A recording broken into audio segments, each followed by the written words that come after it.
O God, may your spirit and guidance be in us as we work for the benefit of all our people, for peace and justice in our land, and for the constant recognition of the dignity and aspirations of those whom we serve. Amen.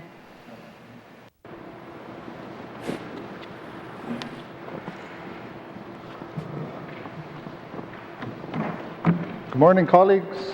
The member for Mumfwee has asked to address the chamber, and I will give the floor to the member. Member for Mumfwee. Merci, Mr. Speaker. Merci, Mr. Speaker. Today is a special day. It's a huge day. Yesterday, as I spoke in my language. The reason I said it in my language. Today, we have Mary Rose here in the audience from CKLB. I spoke with her, and they report on everything that we say and do in this house. When we represent the people, we need to talk for them. And we relay those concerns to the government.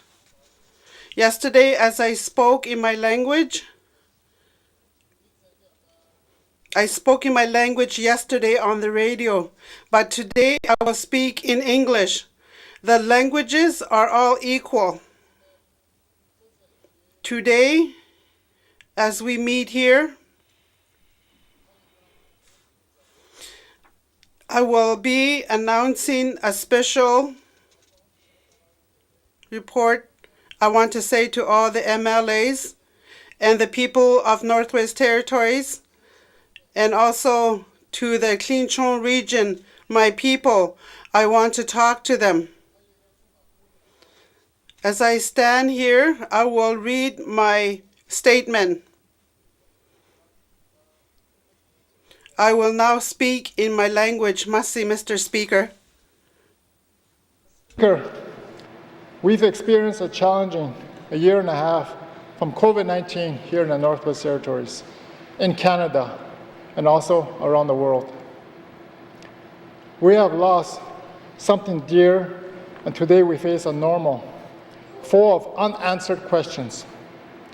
And then, Mr. Speaker, comes devastating news last week from the former Kamloops Indian Residential School, news of a mass grave containing the bodies of at least 215 Indigenous children. Mr. Speaker, challenging times like this tend to focus on persons' thoughts on what really matters. It gets you thinking about family, how very precious family is, and about the community and how precious that is. And this leads naturally to thoughts about your own life and what have you done with your time on earth that you've been given by our Creator. Mr. Speaker, that applies to me. That includes reflecting back on my 16 years, 5 terms as a member of this Legislative Assembly.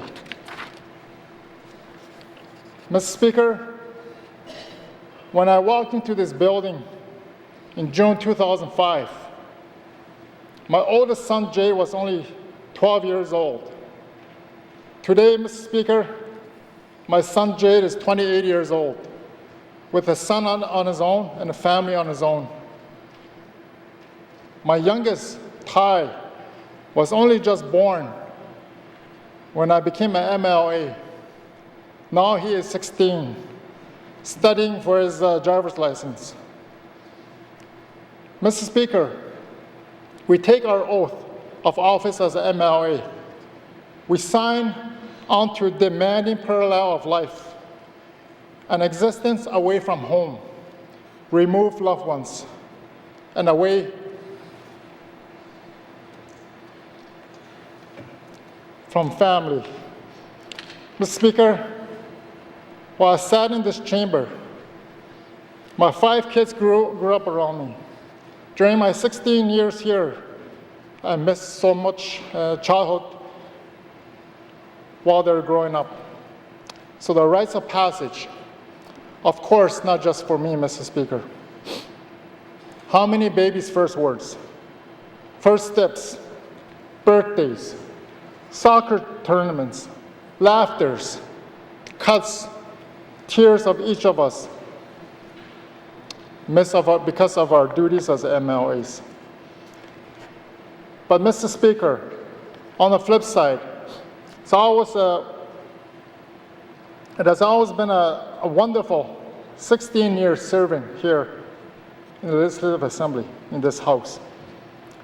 I've visited just about every community in the Northwest Territories, just every part of Canada, as a minister, and then later as a speaker, traveled to promote N.W.T. internationally.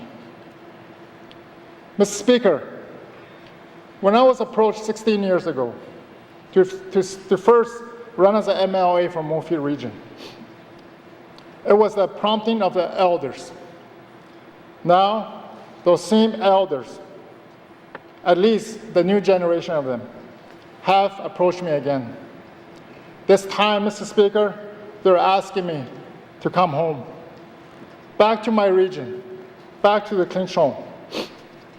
They want me to take what I have learned here and put it to work within the Clinchon government system. As tradition demands, I consulted with my family which stood by me in my journey as an MLA, as a minister, and also as a speaker. My family says the elder is right. It's time for a new direction. It's time to go home. For that reason, Mr. Speaker, today I am giving notice to this House, to the Clinchon people, the N.W.T. as a whole, that I will be resigning my post as an MLA for Moorfield, effective today, Friday, June 4th, 2021. In doing so, Mr. Speaker, I'd like to say a big masicho to the Clinchon communities and the people for the privilege of representing them here for the past 16 years, for the past 5 terms. I am humbled by the trust they place in me. It makes a personal sacrifice more worth it. I love the Clinchon people and the communities. For their sake, I would do it all over again. Mr. Speaker, I would like to say Masi Cho to my former assistant, Morgan McPherson, who dedicated almost 10 years to helping me in various elected roles. Without her, Mr. Speaker, I would have been lost. Thank you, Morgan, for your dedication, commitment, and for being a friend that I could always count on. For that, Masi Cho. Another constituent assistant, Mr. Speaker, is Richard Charo. He has been my voice, my eyes, and ears in the Clinchon region when it came to constituent issues. Thank you, Richard, for your enthusiasm, for your cheerfulness, hard work, and your dedication these past several years. Mr. Speaker, I would like to say Masi Cho to my family, my father, my sisters, brothers, aunties, and uncles, for supporting me and encouraging me as I struggled to make a difference for my Clinchon people and my communities. During my 16 years here, I have lost so many close family. First, my mother, 2014. Then a year later, my grandma Cho. Then just last year, my brother Troy. And this year, my loving Auntie Therese. Their death made it more difficult in trying times, but my family's love and support kept me going. Mr. Speaker, that brings me to my immediate family. If I have an amount of success as a politician, it's them I have to thank. To get the credit, my son Jade, his wife Jessie, and our grandson Aries. My daughter Cheyenne, my daughter Sahara, my daughter Dene, and our youngest Ty. Without their constant love and understanding, I'd be nothing. Then, Mr. Speaker, there's a superwoman. I married.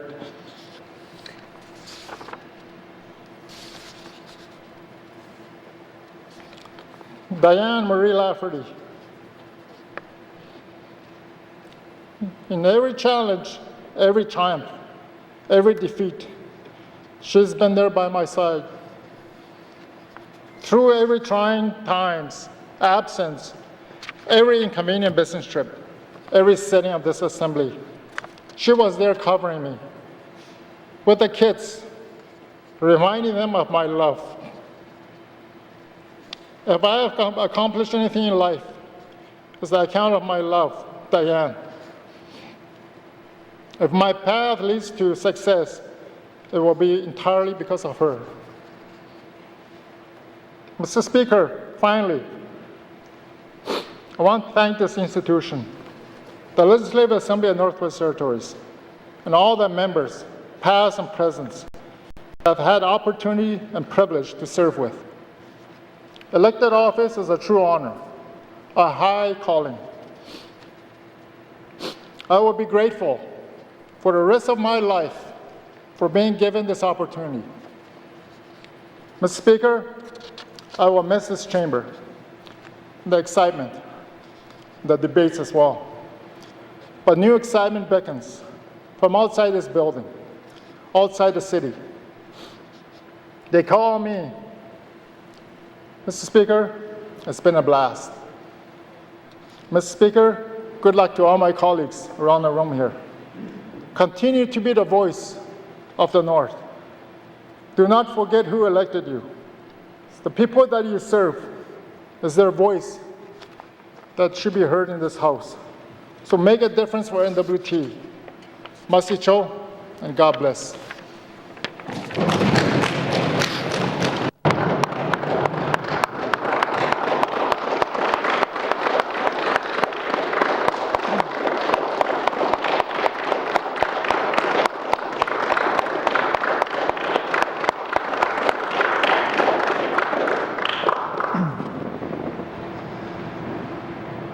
Thank you, Member for Mumpwe.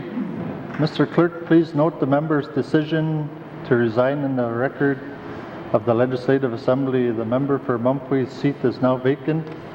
Mr. Lafferty, before you leave the chamber, I want to thank you for your 16 years of service to the Klitschko people, the residents of the Northwest Territories, and to the Legislative Assembly. You have served as a regular MLA, member of the Executive, also known as Cabinet, and as Speaker. Throughout your time in the Assembly, you have been a champion for the Indigenous languages. Mr. Lafferty, you were the longest serving member in the 19th Assembly. You have served as part of 4 assemblies, first being elected by election in the 15th in 2005. In the 16th and 17th Assemblies, you served as Deputy Premier, Minister of Education, Culture and Employment, Minister of Justice, and the Minister responsible for official languages and for the Worker Safety and Compensation Commission. In the 18th Assembly, you served as our Speaker, and it is in this chair where you left a legacy. Your leadership reinvigorated the Assembly's use of Indigenous languages, expanding interpretation services, Your use of the Tlicho language in this chamber every day while in the speaker's chair set an example for those who follow you. On a personal note, it has been a pleasure serving with you the last 10 years. I still remember the good old days when we used to travel.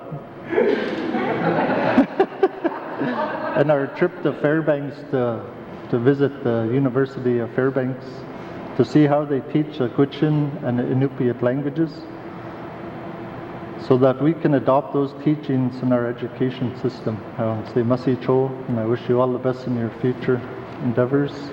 Colleagues, we will take a short recess. Please join us in the Great Hall to say our farewell to Mr. Lafferty. Masi.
Minister statements. Minister responsible for infrastructure.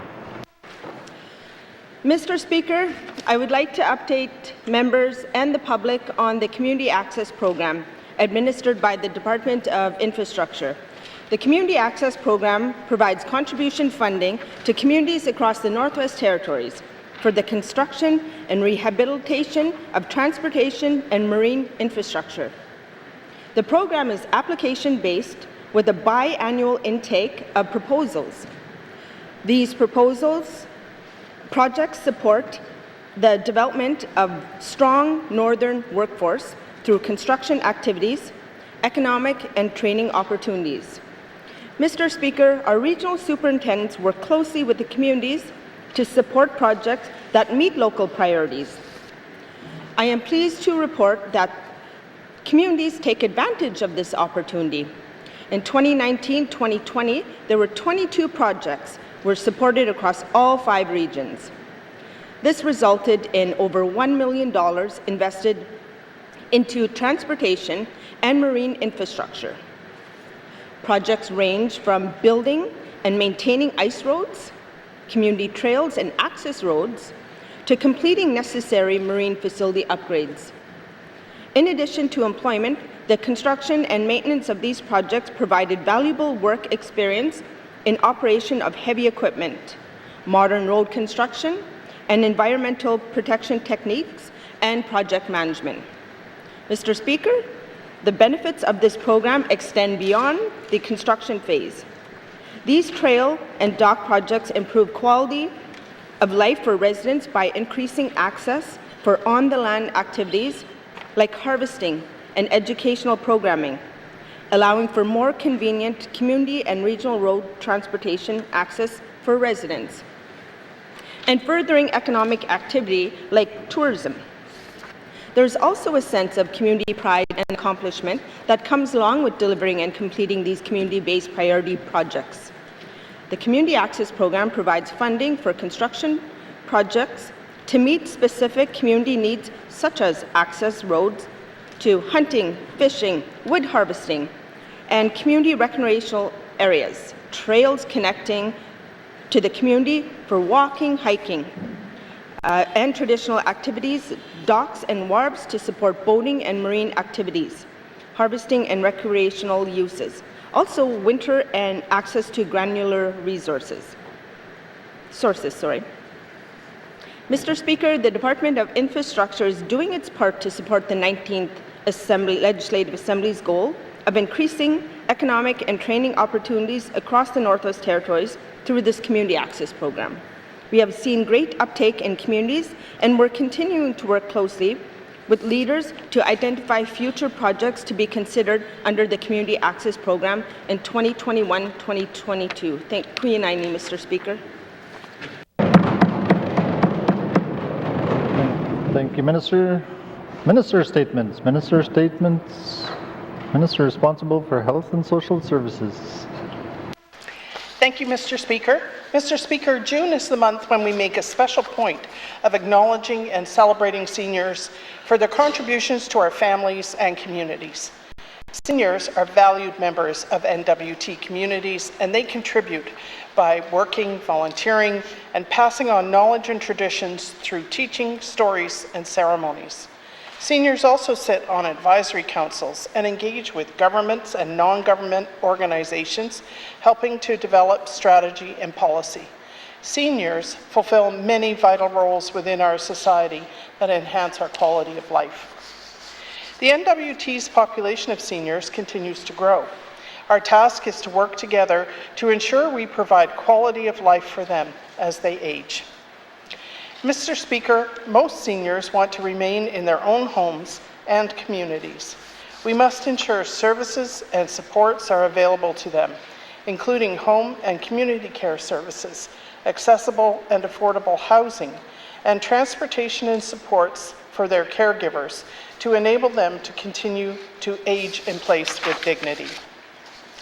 We are implementing recommendations from the Home and Community Care Review based on the Department's response to the review that was tabled at this time last year. We are implementing a comprehensive and internationally recognized system of assessment of vulnerable persons within home care programs early next year. This change will allow us to improve areas of service that have been identified as being inconsistent or inadequate. This year, we are also expanding hours that home care services are available in Hay River, Betchiko, and Inuvik. We will expand hours in additional communities over time. We are also engaging Indigenous governments to improve the responsiveness of home and community care to the needs of Indigenous residents. Mr. Speaker, when seniors are no longer able to stay in their homes with the support of home care, we must ensure that our long-term care facilities can provide quality care for them. We have updated our bed projections and determined we will require fewer beds than previously anticipated. The department has engaged with stakeholders in Hay River and the Beaufort Delta region to discuss the new projections. We have shared our plans and received feedback from community partners on how we can enhance services in home care and work with other government partners to enhance aging in place. Mr. Speaker, the Government of the Northwest Territories has a mandate commitment to support seniors, and it's one I am personally invested in. The department is collaborating with the Departments of Culture, Education, Culture and Employment, Municipal and Community Affairs, and the N.W.T. Housing Corporation to help advance this mandate work. Together, we can ensure seniors continue to get the services and programs they require in their communities. We are also developing a Northwest Territories senior strategy that will reflect a whole of government approach and assist in coordinating programs and services for seniors. Mr. Speaker, in closing, I recognize World Elder Abuse Awareness Day comes up on June 15th. We acknowledge that seniors are a vulnerable sector in society and can be at high risk for abuse and neglect. To help address this prevalent issue, the department provides funding each year to the N.W.T. Senior Society, which is specifically directed towards supporting the network to prevent abuse of older adults. The N.W.T. Senior Society has taken the lead on elder abuse initiatives by providing awareness workshops in a number of communities and by providing the toll-free seniors information line. Furthermore, this fall, we will be launching an elder abuse awareness campaign, and planning is underway to increase training for GNWT staff to identify signs of elder abuse. Mr. Speaker, we see where gaps exist in the services our government must provide to ensure seniors have good quality of life through the stages of aging, and we are working to address them to ensure seniors are able to enjoy comfortable and dignified lives in the N.W.T. Thank you, Mr. Speaker. Thank you, Minister. Minister statements. Minister statements. Minister responsible for the Northwest Territories Housing Corporation. Thank you, Mr. Speaker. Every community in the Northwest Territories is different and has different needs and priorities. I'm pleased to say that our Community Housing Support Program recognizes these differences and puts the priorities of local people right in the center of the planning process. We recognize the local people that have clearest understanding of their needs and often of the best solutions. For this reason, the Housing Corporation works in partnership with Indigenous governments and community agencies to develop an innovative, community-driven housing projects of their own design. This helps ensure local priorities are met with a variety of support options, such as grants and other contributions, such as may also be in the form of policy and program design, material packages, technical expertise, land management, or surplus units when appropriate. Mr. Speaker, I've spoken about this program in the past in the Legislative Assembly and would like to provide an update today. Previously, I spoke about this program, adding affordable housing in Salt River First Nations, implementing a repair program in Fort Good Hope, and a log project in Cova Lake, amongst other successes. Today, I would like to note even more recent successes for this program. The N.W.T. First Nation has used a community housing support program to implement a repair program for homes in the community. Programs like this give the community the ability to locally prioritize any repair work they may want done. Mr. Speaker, the hamlet of Aklavik has used funding through this program to connect to biomass heating systems. Innovative, forward-thinking, locally driven projects like this are why we believe this program is very valuable to the communities across the Northwest Territories. In Inuvik, the Community Housing Support Program has been accessed by TP Housing in order to renovate multiple buildings.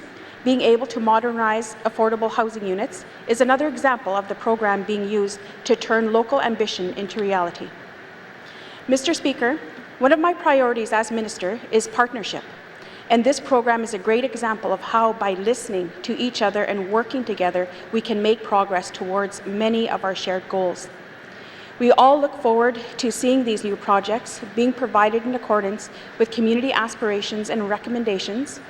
I look forward to speaking about the community housing program later in this sitting at the Legislative Assembly, sharing even more success stories. I also want to acknowledge and thank the hard work of the staff of the Northwest Territories Housing Corporation for implementing this program and being able to develop a community-driven program and their aspects. Thank you, Mr. Speaker. Merci.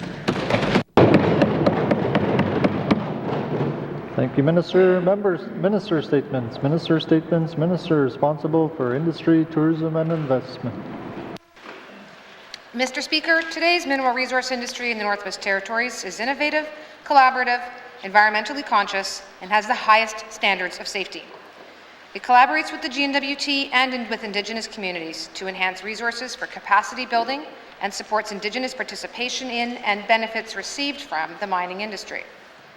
The resource sector directly employs over 3,000 people in the Northwest Territories and contributes over $800 million in spending each year. It accounts for nearly 1/3 of the Northwest Territories' gross domestic product.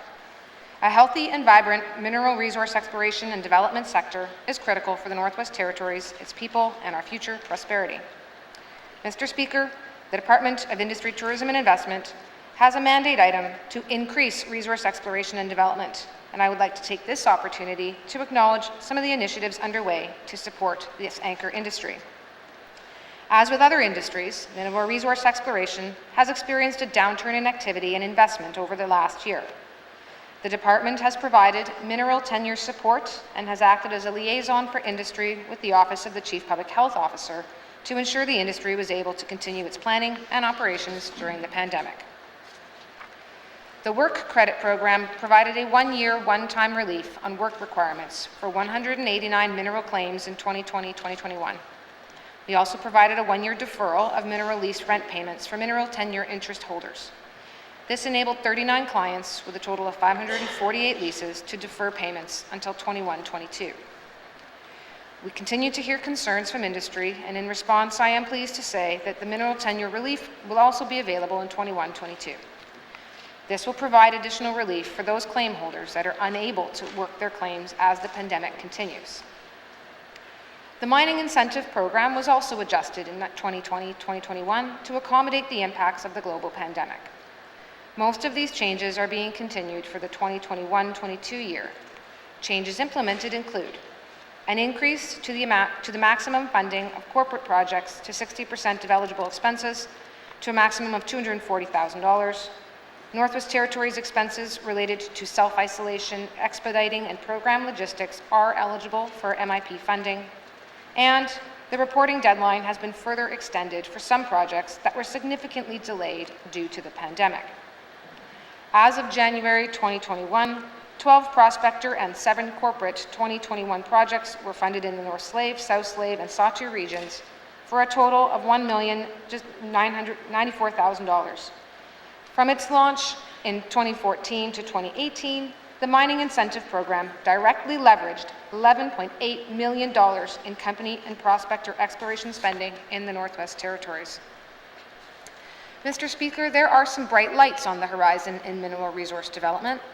After a tumultuous 2020, the Acadie mine has reopened under the new ownership of Arctic Canadian Diamond Company and recalled its workers.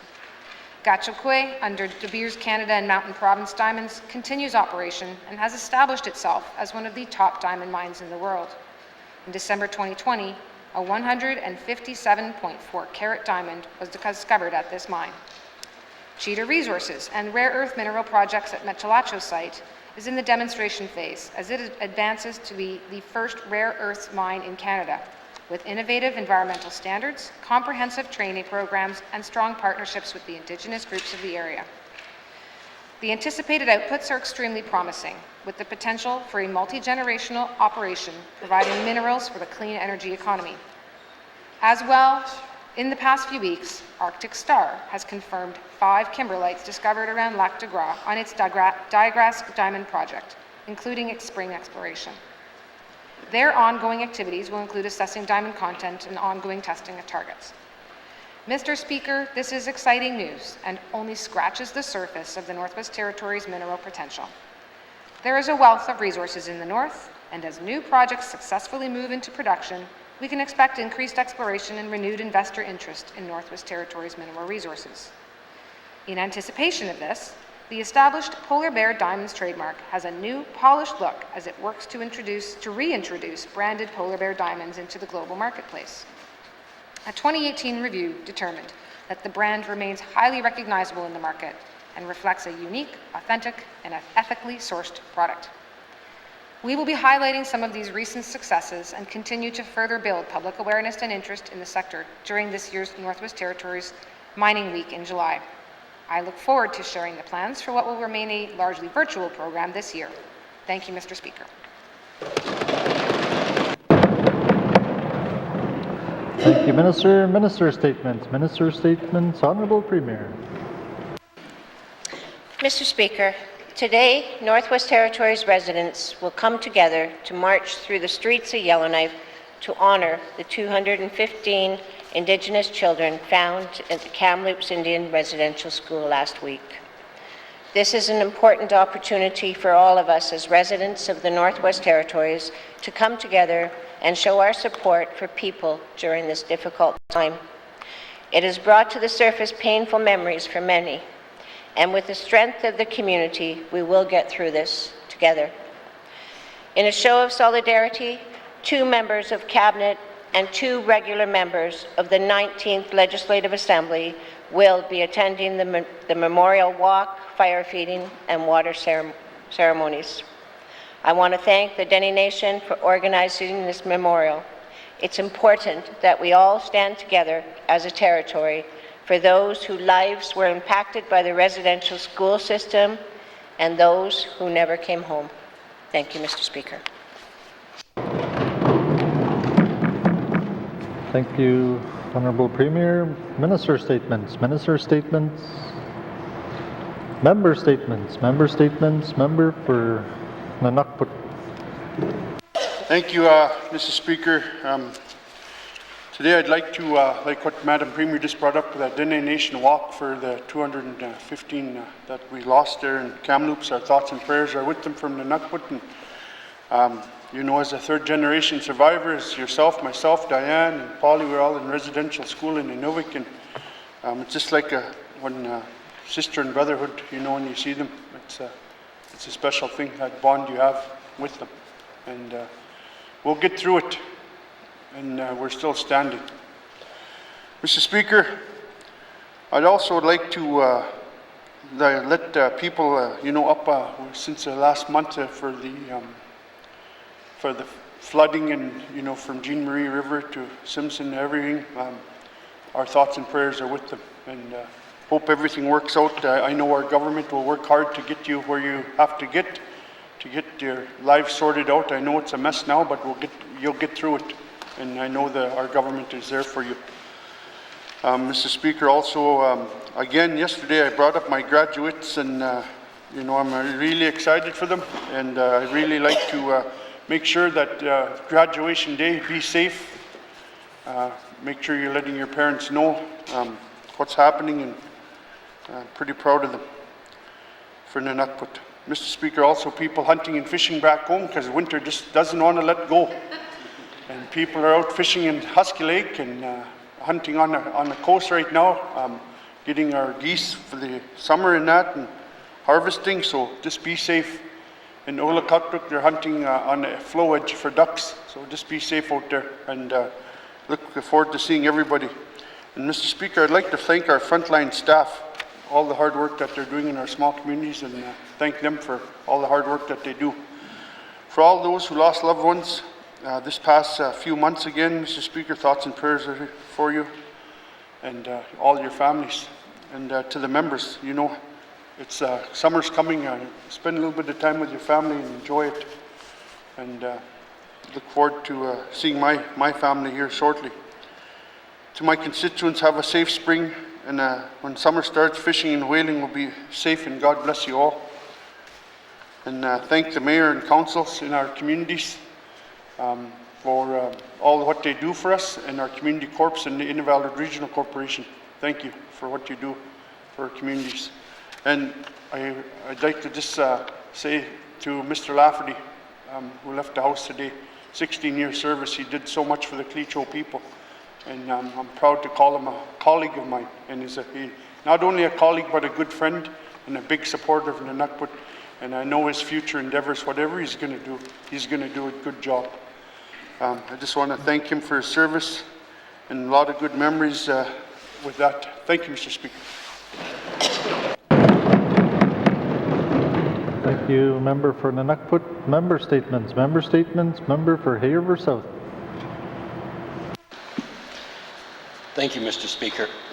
Mr. Speaker, I would like to congratulate each of those students from Hay River, Enterprise, and N.W.T First Nation who are graduating from École Boreale, Diamond Jeunesse Secondary School, Chief Sunrise Education Center, and Aurora College. I know that each of these graduates will not forget the year they graduated, nor will they forget the unique events of the COVID-19 pandemic surrounding their graduation. Nor will they forget that they are poised to be the last to ride a school bus in Hay River. Mr. Speaker, we all appreciate and acknowledge the commitment, sacrifice, and hard work these students put in to achieve their status as graduates. These students started their educational journey as young children and now have finished as young adults. That chapter has now closed, and it is time to take that next step, whether it is to further their education, join the workforce, or, pending travel restrictions, travel the world. It is only the beginning of life's journey. Mr. Speaker, the only advice I would offer each student is show respect and compassion for others. Always be open to new ideas, and most importantly, follow your dreams and your passions. This is your time. Mr. Speaker, for the graduates to achieve the success each celebrates today, we must recognize the parents, caregivers, family, and those teachers who supported and encouraged them to succeed. One day, each graduate will look back and understand the importance of this achievement and hopefully convey that importance to their children and others. I will also ask each student, as they walk across the stage to accept their diploma, to remember and never forget the suffering of those young students who were taken from their homes and now lay in unmarked graves. Mr. Speaker, in closing, I congratulate the graduates of 2021 and wish them all success for the future. Thank you, Mr. Speaker. Thank you, member for Hay River South. Member statements. Member for N.W.T Lakes. Thank you, Mr. Speaker.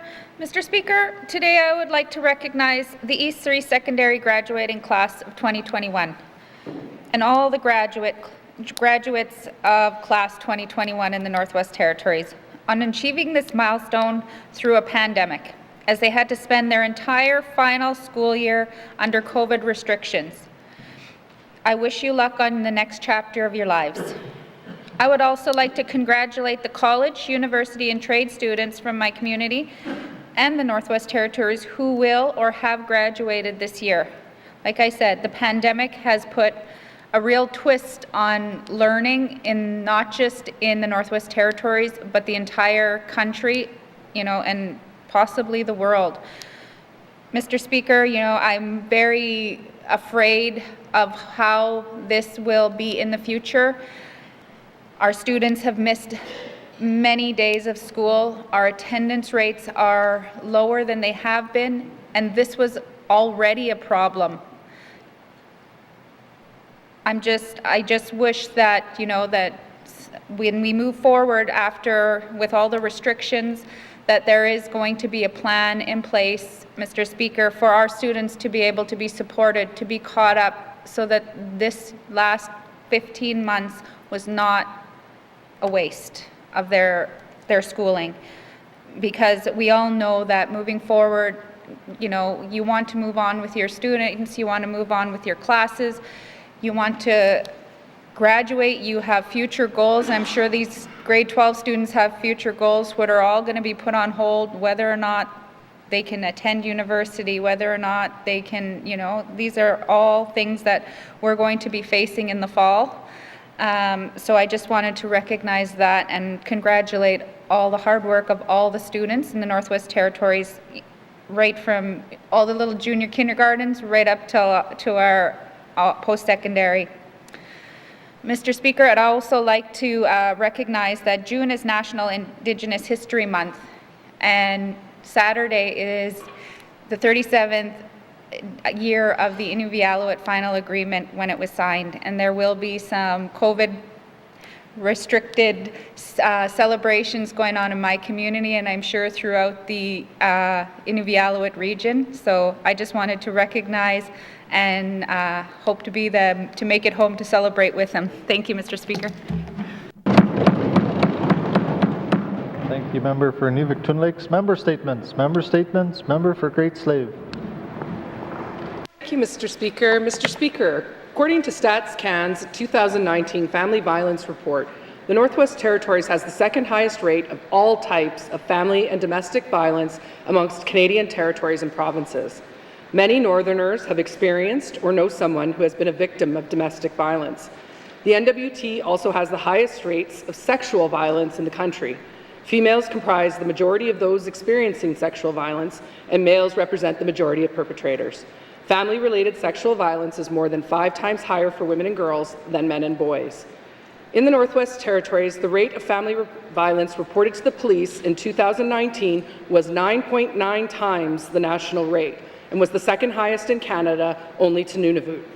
We also saw a 28% increase in the rate of intimate partner violence in the Northwest Territories from 2018 to 2019. And I can only imagine that due to the stress from the pandemic, this rate is continuing to rise. Family violence is a crime. While many vital supports are in place, I believe we could take it one step further by adopting Clare's Law in the Northwest Territories. Clare's Law provides people who feel at risk of domestic violence a way to access information about their partners so they can make informed choices about their safety. Clare's Law is named after a young woman in England, Claire Wood, who was murdered by her ex-partner who had a history of intimate partner violence and was known to the police. Clare's Law has been adopted by many provinces in Canada and most recently came into effect in Alberta. Clare's Law, generally known as the Domestic Violence Disclosure Scheme, provides several ways for police officers to disclose a person's history of abusive behavior to those who may be at risk. It is intended to reduce intimate partner violence and could prove a useful tool here towards increasing safety for our people. In the Northwest Territories, domestic violence situations are compounded by the remote location and lack of services in many of our communities, unaffordable substandard housing, socioeconomic conditions, and a harsh climate where mental health issues like seasonal affective disorder are aggravated. When I think of myself and the women I know in the North, it's rare to know someone who hasn't experienced some form of family or domestic partner violence. It is unacceptable that this has become the norm in the Northwest Territories. Therefore, I urge this government to work harder on improving the situation for our people, and they can start by adopting Clare's Law. Thank you, Mr. Speaker. Thank you, member for Great Slave. Member statements. Member statements. Member for Thabacha. Thank you, Mr. Speaker. Mr. Speaker, today I'd like to take a moment and wish all the graduates from PWK High School in Fort Smith a big congratulations for concluding their high school studies. I was not able to attend the grad ceremony in person due to our session taking place here at the legislature. I did send some remarks which were read at the ceremony last Thursday. I want to thank all the parents, the teachers, the families and friends of the students, and the entire community for helping our students achieve their goals. In addition, Mr. Speaker, I'd like to wish all the graduates of Aurora College, the Batsha campus, and all the colleges in the North a big congratulations as well.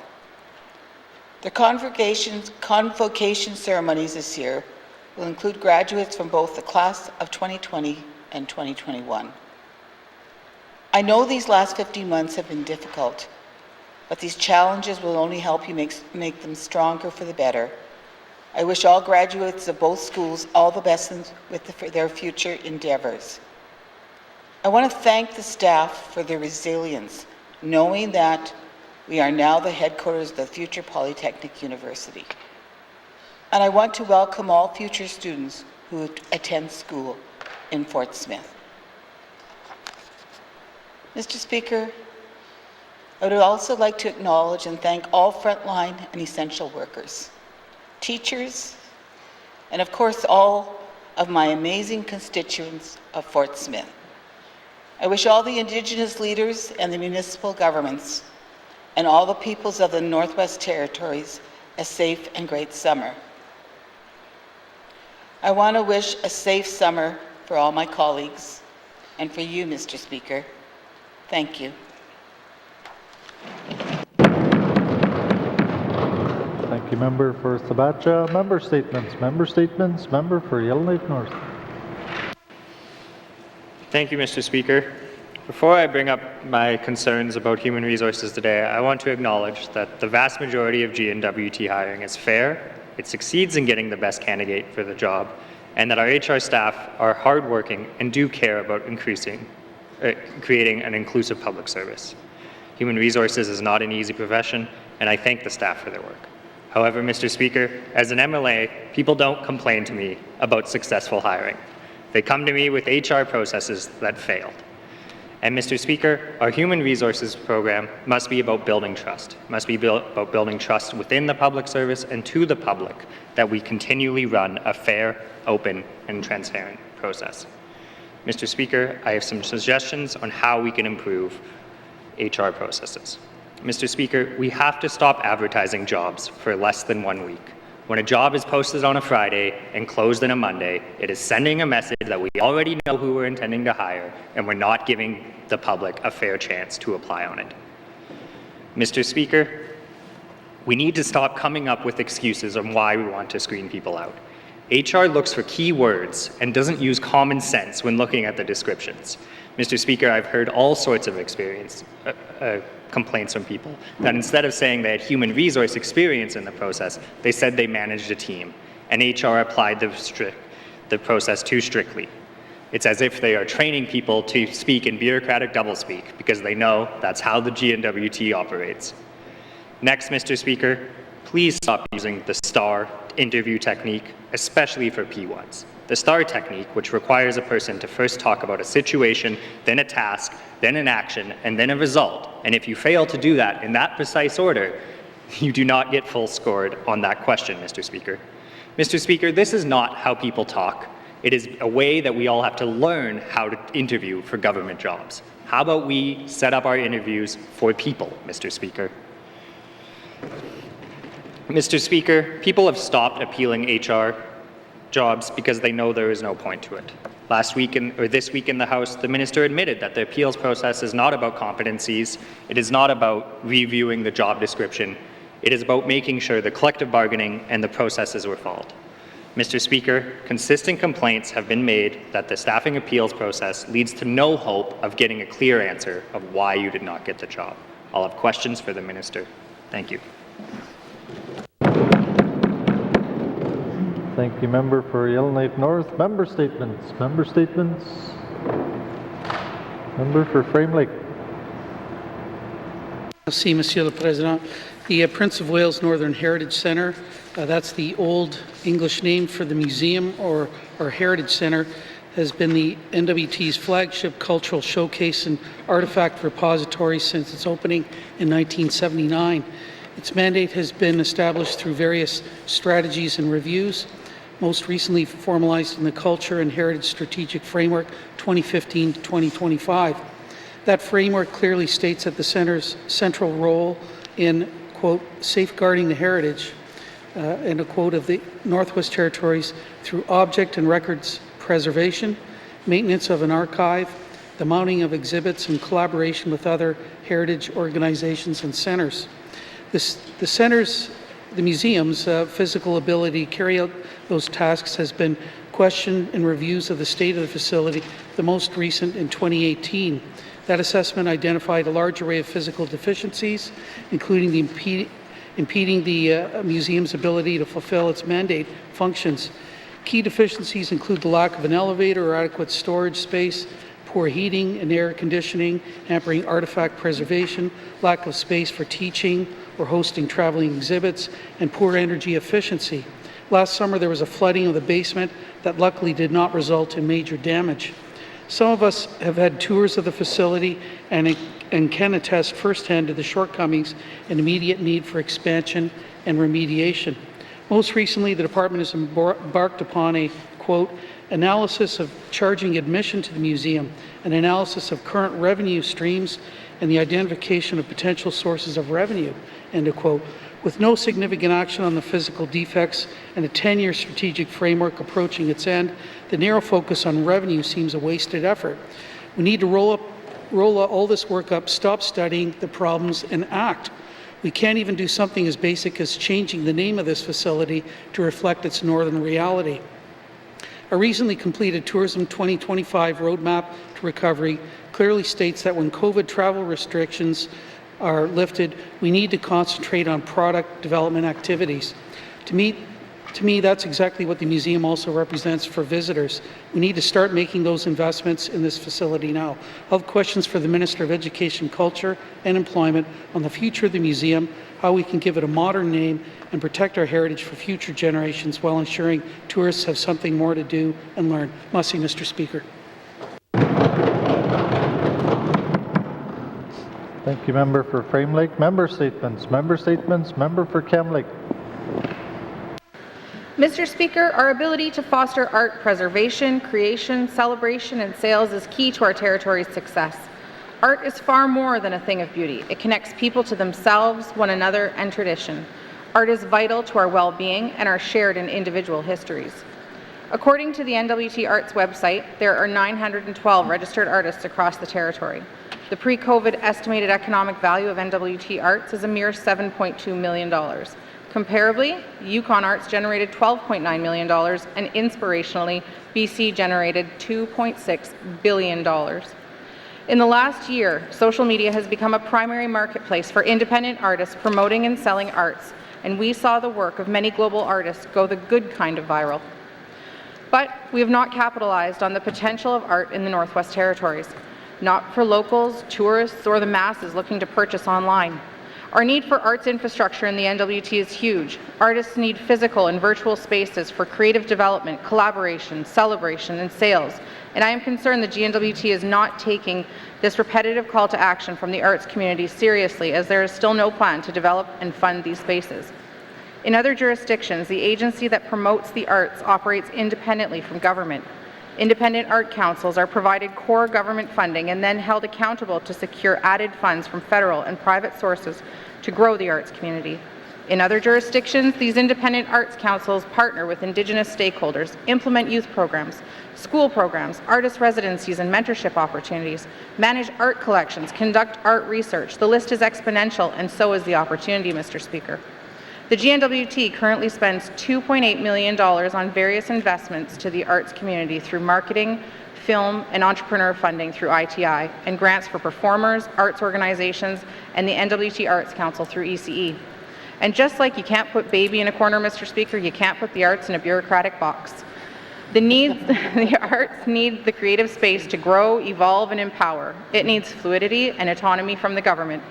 Mr. Speaker, the N.W.T. is not meeting its full potential to grow the arts, and art isn't just about sales. Art promotes intellectual, emotional, and spiritual enrichment. It is a healer, a mental health tool, a historian, a dreamer, and a place and placing value in art is reconciliation and action, Mr. Speaker. If the government really wants the N.W.T. art sector to soar, it needs to be prepared to let it fly. Thank you. Thank you, Member for Cam Lake. Member statements. Member for Nahende. Thank you, Mr. Speaker. Mr. Speaker, before I do the eulogy for Stephen Squirrel, I'd just like to congratulate the grads from Echo Denny and Fort Simpson, and I will hopefully be able to go in there and join their celebration next week, so I look forward to that with Echo Denny and Fort Simpson as well. Mr. Speaker, Stephen Squirrel was born in Fort Simpson on Tuesday, June 1st, 1954. He was the only child to his parent of the late Victor Squirrel and the late Corrine Grosstedt. Unfortunately, his father Victor passed away when he was a young boy. A few years later, his mother met Franklin Grosstedt, and they had additional 6 kids: Gerald, Michael, Robert, Alan, Darlene, and Ronald. Corinne and Franklin raised Steve and the 6 siblings in Fort Simpson. When Steve was a young man, he met his wife, Loretta Ann Wrigley, in Fort Simpson. After a few years, they were married on September 7th, 1979. Together, they had raised 5 children: Brett, Jacinda, Jonathan, Courtney, and Stephanie. Steve was the best husband and father of his family and his wife and children could ever ask for. They had the privilege growing up watching their father work hard each day, not only for his family, but the community he loved and cherished. Steve was always known as a genuinely friendly person who dropped what he was doing to help any way he could. He worked for many years with the village of Fort Simpson as the water treatment plant operator, where he dedicated 47 plus years to the village of Fort Simpson, ensuring that they all had clean drinking water and the community's water lines were taken care of. When he first looked at retirement, he was excited to do other things. However, about a week later, I saw him at the bank with his work clothes on. I asked him what special project was he working on. With a little smile, he said the water plant. I asked what he meant, and he said he is back at work for the community. This was Steve, always caring about the people. The family would like to thank the following: the Fort Simpson Health Center, YK Staten staff, LKFN, and many, many community and family members that have been there for them during this difficult time. He will be sadly missed by all. Thank you, Mr. Speaker. Thank you, Member for Nahende. Our thoughts and prayers are with the family and community at this time. Member statements. Member statements. Returns to oral questions. Returns to oral questions. Recognition of visitors in the gallery. Recognition of visitors in the gallery. Acknowledgements. Acknowledgements. Oral questions. Oral questions. Member for Great Slave. Thank you, Mr. Speaker. Mr. Speaker, my questions today are for the Minister responsible for the status of women. Mr. Speaker, in my statement, I was talking about a law that's been enacted in other parts of our country, and I'm curious to know, does the Minister know if there are any such laws or regulations around that are in place in the N.W.T, and if so, could she elaborate on what they are? Thank you. Thank you, Member for Great Slave. Minister responsible for the status of women.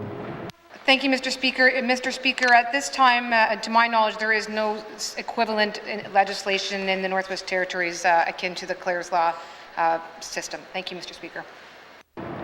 Thank you, Minister. Oral questions. Member for Great Slave. Thank you, Mr. Speaker. Mr. Speaker, I'm curious to know what the Minister's take is on a law such as Clare's Law. I know that the Minister in her prior life was a criminal defense lawyer, so I know she has a lot of experience in this area as well, has done a lot in her volunteering time with women's groups. So I'm curious to know what her thoughts are on a law like Clare's Law, and would it work for us here in the Northwest Territories? Thank you. Member for Great Slave. Minister responsible for the status of women. Thank you, Mr. Speaker. Mr. Speaker, of course, we sort of shed our past lives a little bit as ministers. But I can speak to the issue from the perspective as the minister responsible for the status of women. And certainly, I know the member appreciates this is an area that it involves, obviously, the Minister of Justice. It would involve potentially Health and Social Services, as they do work with women's shelters, as well as other ministries across the government.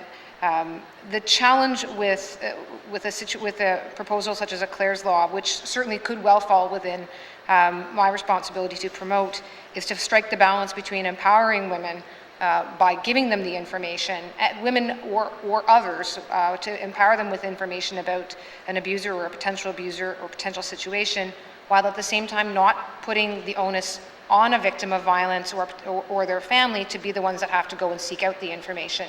And to not then allow others to say, well, if you had the information, you ought to have acted differently.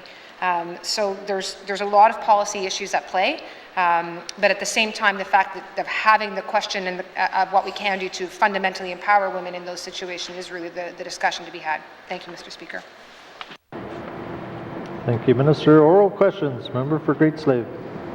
Thank you, Mr. Speaker. Mr. Speaker, I appreciate the Minister's response. It's so easy to get caught up sort of in a black and white idea of things, and then every time I have a great idea and I go talk to someone, I realize the multitude of reasons why it potentially isn't going to work. And so we always have to find that middle path. So I do appreciate that. I know, again, that this is probably likely in other departments as well, but I'd like for the Minister to maybe speak a little bit around family shelters or intimate partner shelters. It's my understanding we only have those in Yellowknife, and perhaps maybe the Minister could speak to how she is working with the Status and others to establish safe places for families and women and children in communities. Thank you, Mr. Speaker. Thank you, Member for Great Slave. Minister responsible for the status of women. Thank you, Mr. Speaker. Mr. Speaker, I appreciate having a sense of where some questions go because it gives a chance for those of us working multi-departmentally to have some conversations. And thanks to the folks at Health and Social Services, I can note there are in fact 5 territorial family violence shelters across different regions of the Northwest Territories. And I'm also pleased to note that given that these are territorial resources, that travel can be provided for women and children who live in communities outside of one with a shelter. No one should ever think that not having a shelter in their community would take away the opportunity to travel. It certainly makes it harder, Mr. Speaker, but I want to encourage that there are resources to support people who need to use those resources. I would want, on a similar note, Mr. Speaker, we have recently filled the position of a family violence coordinator, which will help support further development and coordination in this area. Thank you, Mr. Speaker. Thank you, Minister. Final supplementary, Member for Great Slave. Thank you, Mr. Speaker. Mr. Speaker, I was going to leave my last question to sort of mull over what the Minister had responded and then ask her something based on that. So instead, I'm just going to get in some favor with my colleague here from Thabacha and ask her, is that position a position in Yellowknife, or is it one that's been located outside of the capital? Thank you, Mr. Speaker. Thank you, Member for Great Slave. Minister responsible for the status of women. Thank you, Mr. Speaker. Mr. Speaker, I don't have that as a confirmed. I expect it is likely a Yellowknife position, Mr. Speaker, although again, I'm not entirely certain. It is joining in the sense of being a coordinator position and one that certainly will have to work interdepartmentally with a lot of departments and will certainly be expected to be coordinating work across the regions. Again, I'll have to confirm, but that's the expectation I have. Thank you, Mr. Speaker. Thank you, Minister. Oral questions. Oral questions. Member for Framley. Merci, Monsieur le Président. My questions are for the Minister of Industry, Tourism and Investment. I'd like to follow up on questions I had yesterday about the N.W.T. Chamber of Mines COVID-19 Recovery Working Group. Mr. Speaker, I raised the issue of how these notes from these meetings seem to show that our government is helping the Chamber of Mines draft correspondence, and I want to cite a couple of examples. On page 14 of the document I tabled a couple of days ago, this is in a June 23rd meeting, and this is a direct quote, Mr. Speaker. N.W.T. is willing to assist in the editing of the letter from industry if that would help. From the context of that quote, Mr. Speaker, the letter appears to be going to the Mackenzie Valley Land and Water Board, and it's a request for relief from monitoring requirements for environmental licenses and permits. And of course, when Alberta did this during the pandemic, there was a lot of issues. Mr. Speaker, there's another place where an individual is actually named as speaking or assisting with editing of letters. Can the Minister explain why our staff are helping the Chamber of Mines edit letters to co-management bodies? Must see, Mr. Speaker. Thank you, Member for Framley. Colleagues, please keep the preamble short. Just ask the questions. Minister responsible for Education, Culture and Employment. Oops, sorry, Minister of Finance. I'll gladly defer the question to another minister, Mr. Speaker. Mr. Speaker, thank you, and thank you for that question. Mr. Speaker, I know the member mentioned the idea of context, and the challenge of having minutes to work off of, and I acknowledge that the member is working off of minutes that have been redacted, is that in fact you don't necessarily have the full context. I have gone back to the department, and specifically about this, I would agree that I certainly was concerned to read that there might be inappropriate assistance happening. I was reassured, and I'm happy to be reassured that, again, in the context, the context of the meetings that I was not at, is that in fact there were meetings in the context of developing pandemic relief and pandemic assistance. This, of course, being back right early after the lockdown in June of 2020, so when the situation of identifying ways of relief and recovery was really very fresh and very new. So what in fact was occurring, and what may not be reflected in fulsome notes in terms of meeting minutes, is that when the industry is writing to the Mackenzie Valley Land and Water Board or other co-management boards, the purpose and goal from the perspective of the department is to ensure that they know what exactly the position is that's being taken, that they understand the issues that are being faced, that they can engage with other departments, in fact, if we need to be formulating a position to respond, and may well be able to give some advice which may or may not ever be taken by the Chamber of Mines, but to be able to say, you know, look, you're going down a path that simply is unlikely to bear fruit, or you're going down a path, you know, where we may be able to, we will have to go back and make our own response to. So that, as I understand, is the context of what occurred. But again, I appreciate, I have followed up with the department about this, and there's a line between supporting industry, any industry, supporting any outside body, and certainly doing that in the context of still maintaining our independence and the role that we have as government. Thank you, Mr. Speaker. Minister, oral questions. Member for Frame Lake. Merci, Monsieur le Président. I want to thank the Minister for confirming that assistance is provided in drafting of letters by the Chamber of Mines. There's another set of minutes from July the 15th, and I want to read a direct quote, Mr. Speaker. N.W.T will discuss interim land withdrawals and how they can be addressed to facilitate mining activities. End of quote. Mr. Speaker, this would appear, and this is N.W.T, this is not ITI, this appears to be a whole-of-government approach. I'd like the Minister to explain how this N.W.T work on allowing mining activities and land withdrawals is consistent with our priorities and Cabinet's mandate to settle and implement Indigenous land rights. Merci, Mr. Speaker. Thank you, Member for Frame Lake. Minister responsible for ITI.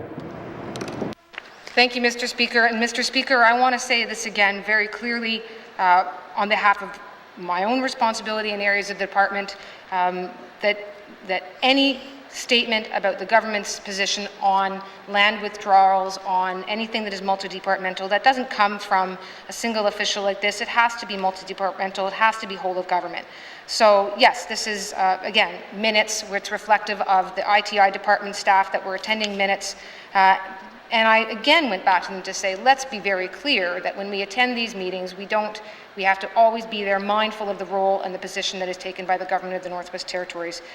I am reminded, of course, that land withdrawals are not only about necessarily lands being withdrawn for the purposes of Indigenous land negotiations and land settlements. There may well be a variety of other withdrawals taking place for protected areas, parks, for example, and the purpose and the context here was, in fact, to be discussing that whole of process for all land withdrawals and all different types of land withdrawals, and to be able to raise the perspective of industry with our colleagues across the different departments of the government of the Northwest Territories, so that we can engage as a government internally on the kinds of discussions and the kind of balance that needs to be taking place within the territory of all the various interests at hand. But again, the position that it should be very clear from what I hope I've said yesterday and today, that there is one position and it's taken on behalf of the government, and that receiving stakeholder ideas, impressions and reactions is but one part of what formulates the position of the government. Thank you, Mr. Speaker. Oral questions. Member for Frame Lake. Merci, Monsieur le Président. Thanks to the Minister for that. I think she needs to talk to her staff about getting the whole government position correct.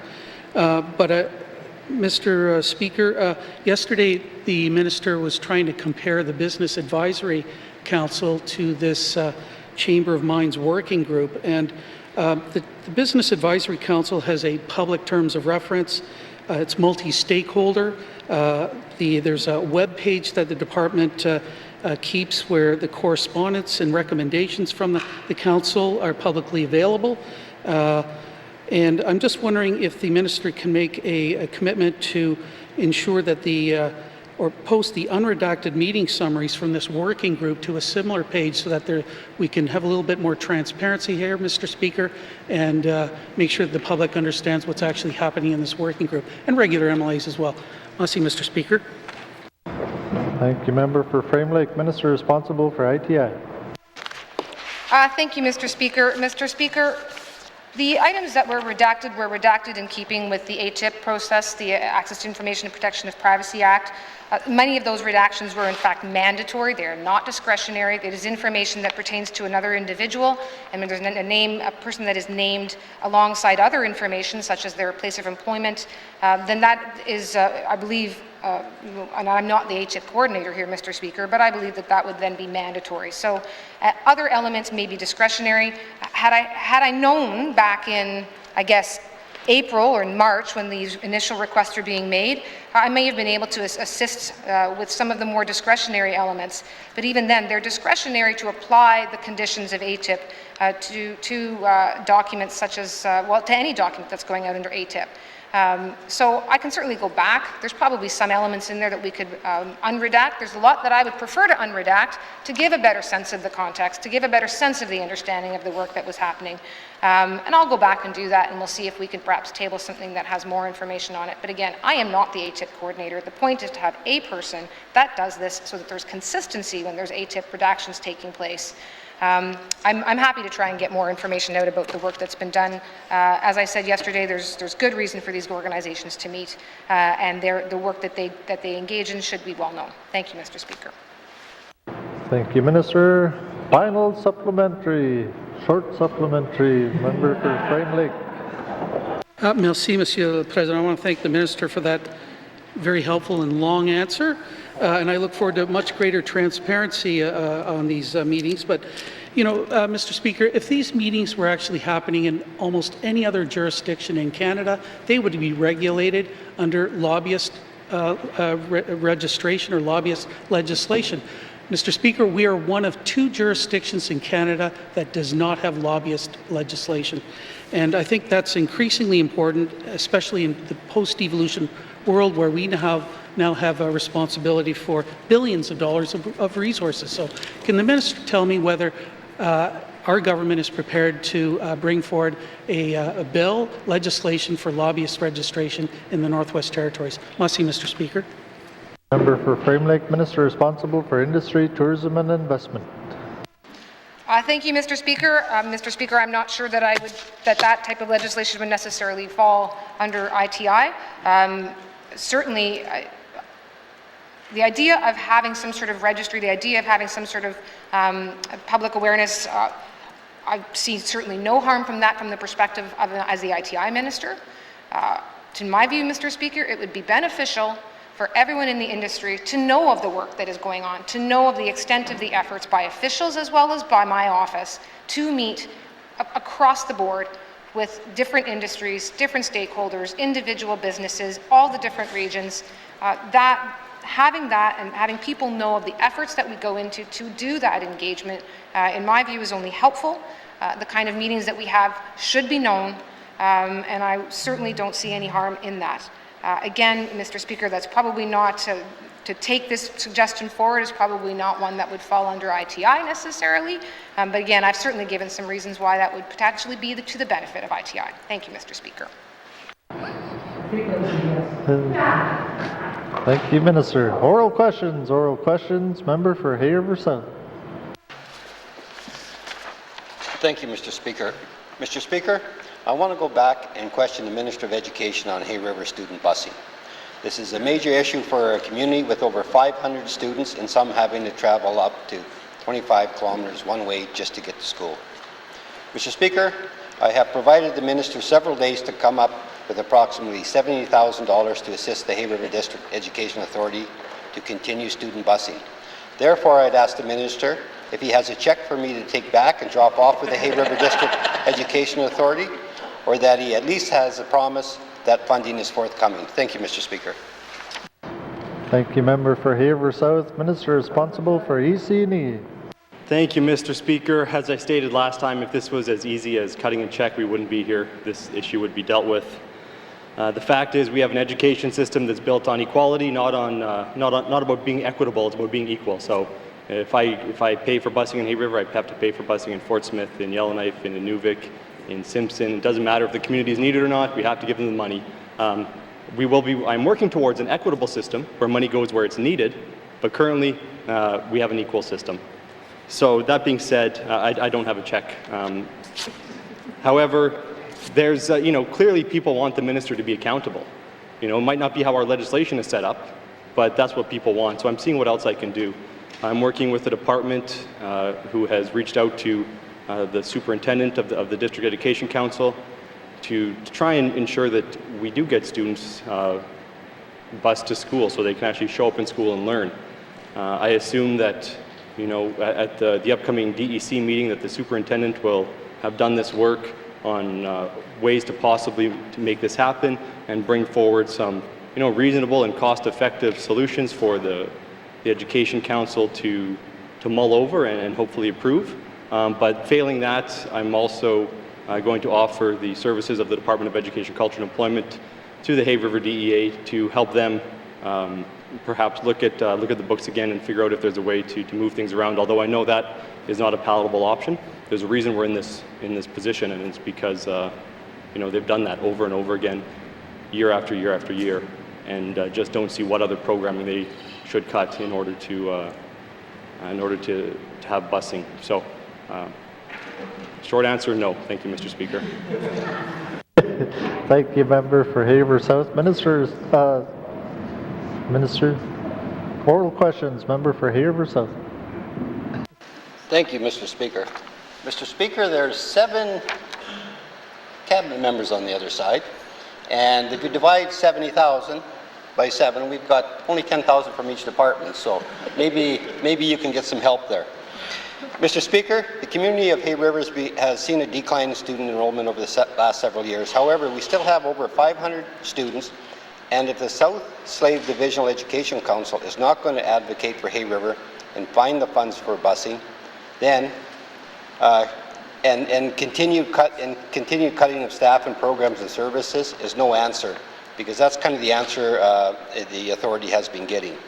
So, Mr. Speaker, I ask the minister if he will consider having the Hay River District Education Authority operate outside and independent of the South Slave Divisional Education Council. Thank you, Mr. Speaker. Thank you, member for Hay River South. Minister responsible for EC&E.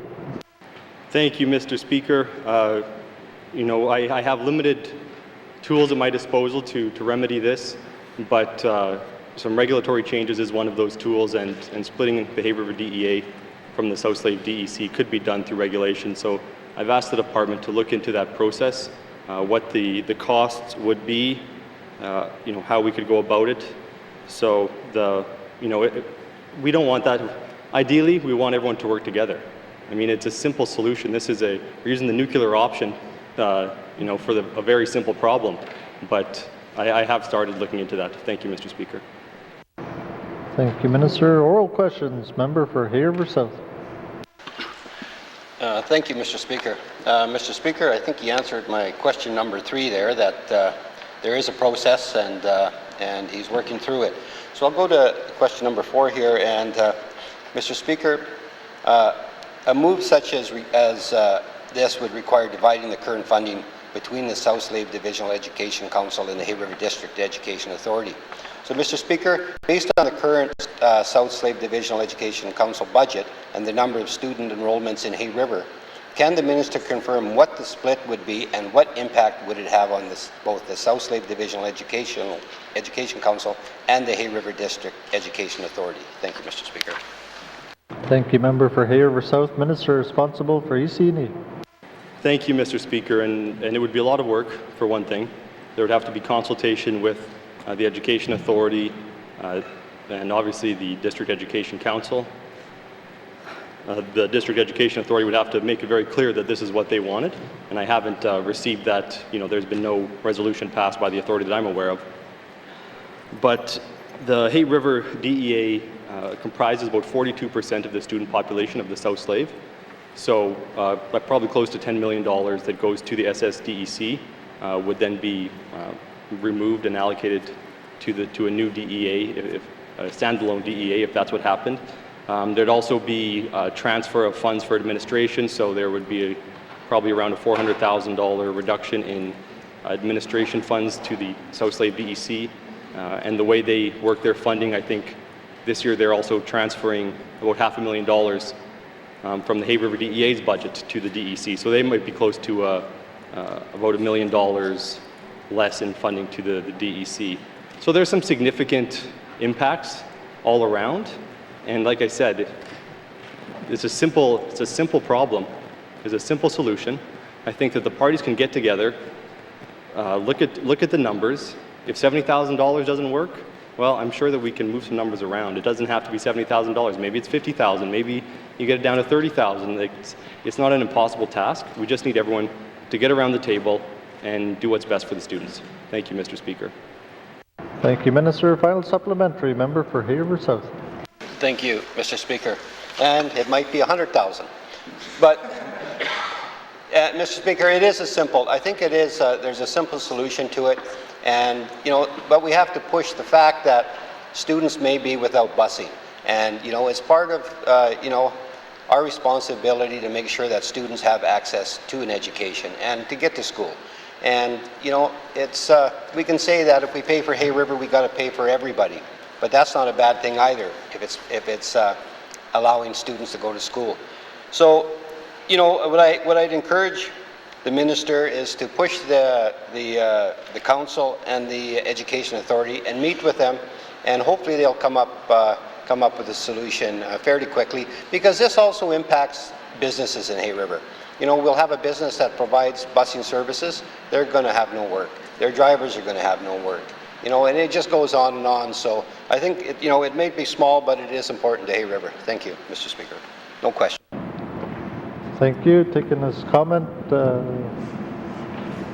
Oral questions. Member for Yellowknife North. Thank you, Mr. Speaker. My questions today are the Minister of Finance. I want to begin by focusing on the staffing appeals process.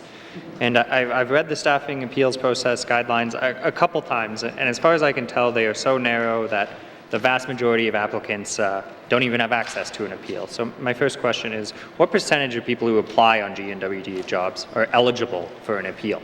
Thank you, Mr. Speaker. Member for Yellowknife North, Minister responsible for Finance.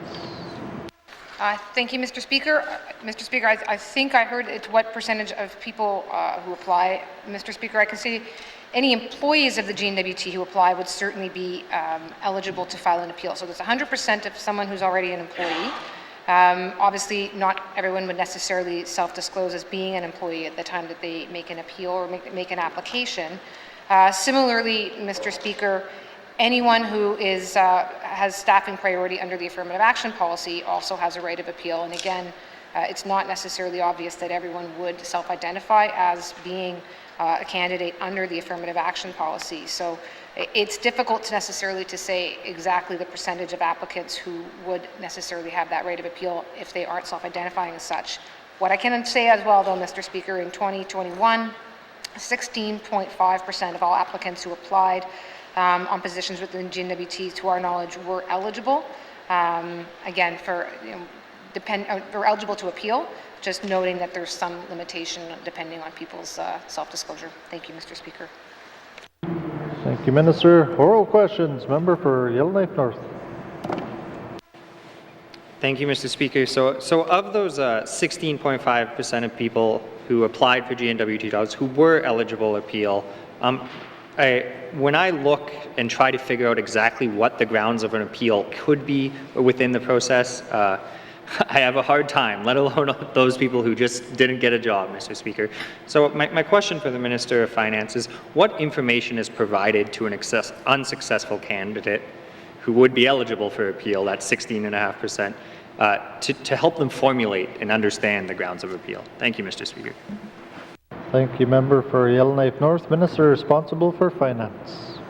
Thank you, Mr. Speaker. So, Mr. Speaker, an unsuccessful candidate eligible for appeal would be provided with the Staffing Appeals Information Guide, the Staffing Appeals Brochure, and the Staffing Appeals Application. And Mr. Speaker, I wanted to note, while I wasn't here back in 2018, the time then Standing Committee had provided some recommendations to the Department of Finance to improve those materials, and I understand in some inquiries here that indeed some materials have been made more plain language, and there has been an effort to at least to improve the nature of the information that's being provided to those eligible to lodge an appeal. Thank you, Mr. Speaker.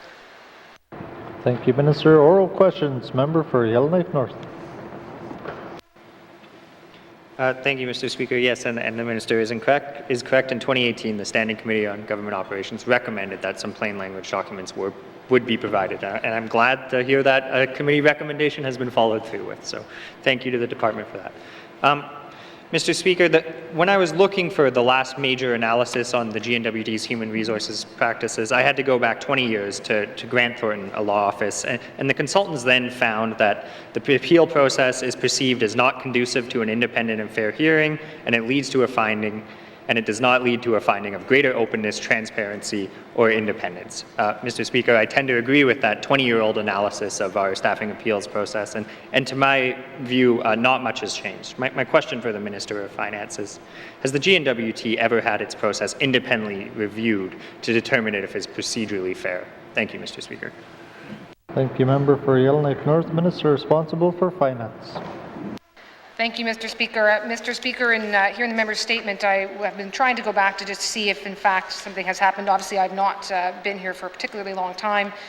To my best knowledge, I don't know that there's been a recent complete overhaul or complete review of the process of human resources.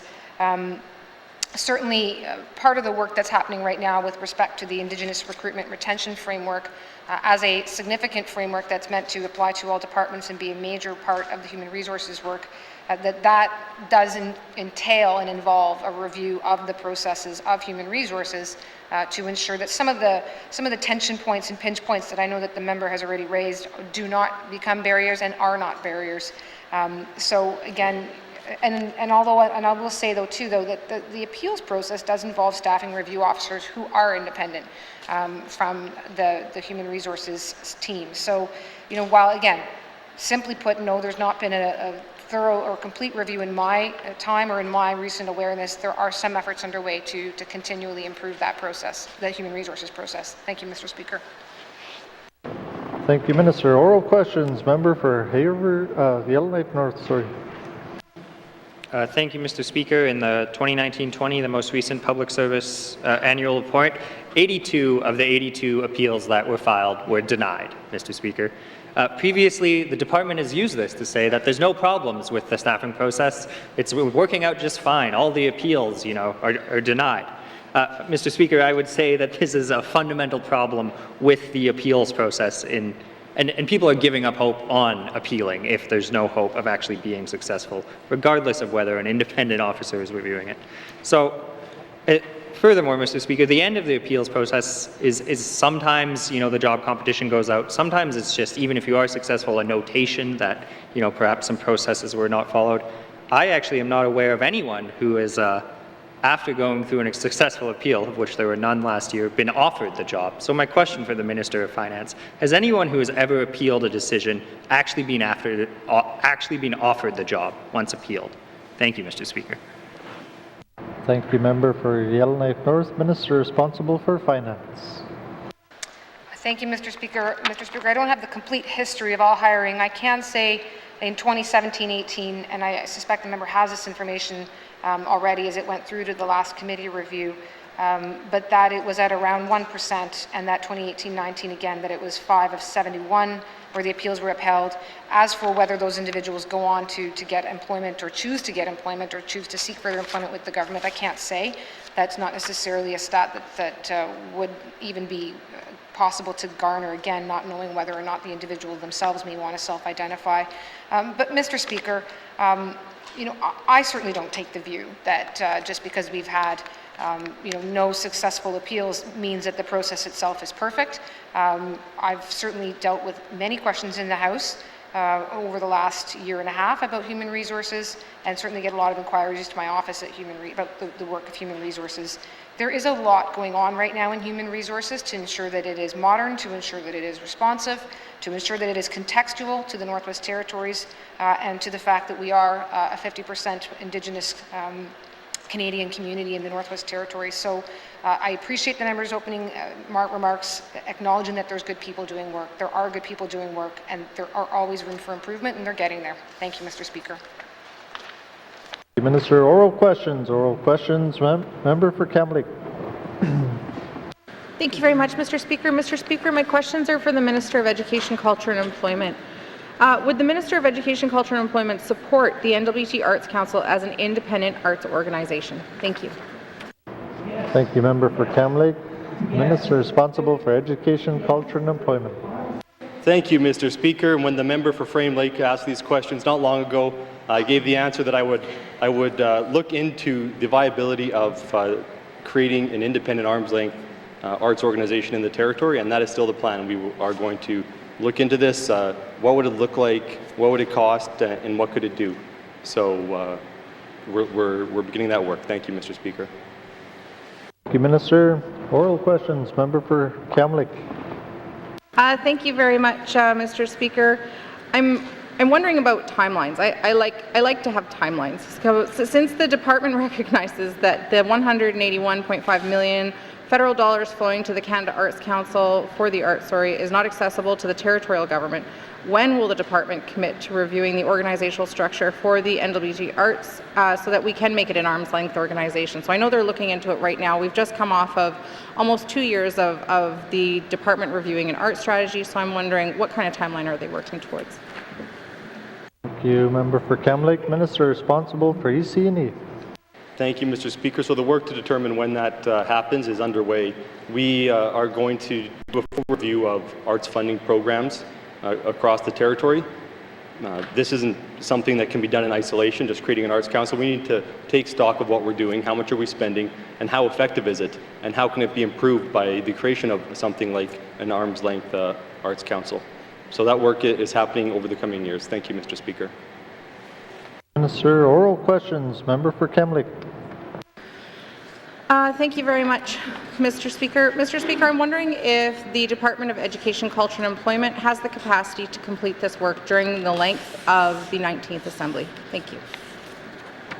Member for Kamloops, Minister responsible for EC&E.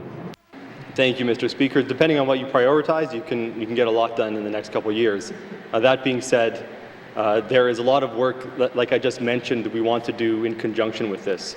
And that is reviewing the programs that we have, how effective they are, determining if there's better places we could put our money. And one of those things we're going to look at is the Arts Council and what it could look like in the future. So I'd like to say that we could just get it done, but I also want to make sure that we research it, we look at what's happening in other jurisdictions, and then we do something that's right for the territory given our specific circumstances. Because I don't want to create an organization that is set up to fail. I don't want to create an organization that is going to be very costly and not produce results. So we have to do all of this work before just moving ahead with something. Thank you, Mr. Speaker. Minister, oral questions. Oral questions. Member for Frame Lake. Merci, Monsieur le Président.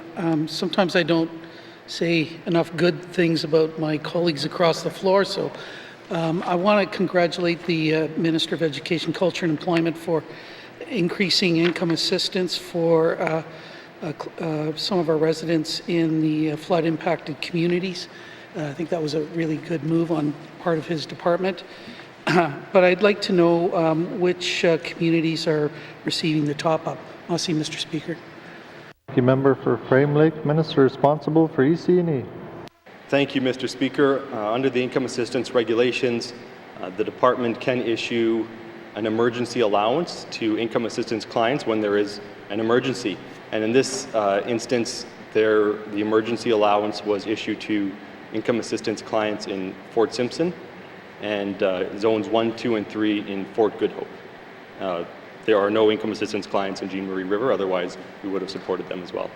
Thank you, Mr. Speaker. Thank you, Minister. Oral questions. Member for Frame Lake. Merci, Monsieur le Président. Thanks very much to the Minister for that forward-looking work by his department. I'm just wondering, though, were these payments like one-time payments, or are they going to be ongoing in some way? Merci, Mr. Speaker. Thank you, member for Frame Lake. Minister responsible for EC&E. Thank you, Mr. Speaker. The emergency payments are one time, and so they were issued when the emergency occurred. And if you look at somewhere like a Klavik, it's my understanding that there hasn't been flood damage and power outages the way there has been in places like Jean Marie and Fort Simpson. And so the benefits haven't been issued there, but if that were to change, then I'm sure the Director of Income Assistance would issue those benefits accordingly. Thank you, Mr. Speaker.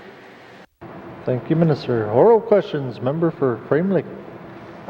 Merci, Monsieur le Président. I want to thank the Minister again for his response. I know that our colleagues on the other side have made commitments that we're going to get people back into their homes in time before winter. And so what kind of discretion is there, recognizing that some people are probably going to be out of their homes for a number of months? What kind of discretion is there to continue these top-up payments over a period of time? And what sort of criteria would be used to trigger that action? Merci, Mr. Speaker. Thank you, member for Frame Lake. Minister responsible for EC&E. Thank you, Mr. Speaker. So as I stated, they are the one-time emergency payments. So if there is a flood and the power goes out, someone loses all the food in their refrigerator, this is a one-time payment to help them buy food and things like that. So there is no plan to continue these one-time payments. And as for additional flood relief, that is a different department. Thank you, Mr. Speaker. Thank you, Minister. Final supplementary. Member for Frame Lake. Member for Thabacha. Mr. Speaker, I wasn't going to ask any questions, but just listening to some of the comments here today, I'm going to go back to my questions that I asked the Minister of Human Resources the other day. Mr. Speaker, can the Minister tell us if she's aware of the unspoken practice and culture within the Human Resources, wherein hiring staff will brand and blacklist potential applicants and existing employees from advancing within the N.W.T? Thank you, Mr. Speaker. For Thabacha, Minister responsible for Finance. Thank you, Mr. Speaker. Mr. Speaker, no, there is not a blanket practice as what is described by the member. Mr. Speaker, this is a human system, 5,000 people strong. It is populated by wonderful people who work across the public service, great people in human resources. Does that mean that every single process and every single time and every single hiring produces the end result that every person wants it to? Well, the end result is some people don't get jobs. What we want is to have a process that is clear, transparent, accessible, and that is the purpose of human resources. That's the goal. That's what we are working towards. And as I said earlier, we always recognize that continually in human nature there will be opportunities to do better and to improve the systems that we're in. It is my intention to oversee that and to see that we achieve that goal. Thank you, Mr. Speaker. Thank you, Minister. Oral questions. Member for Thabacha.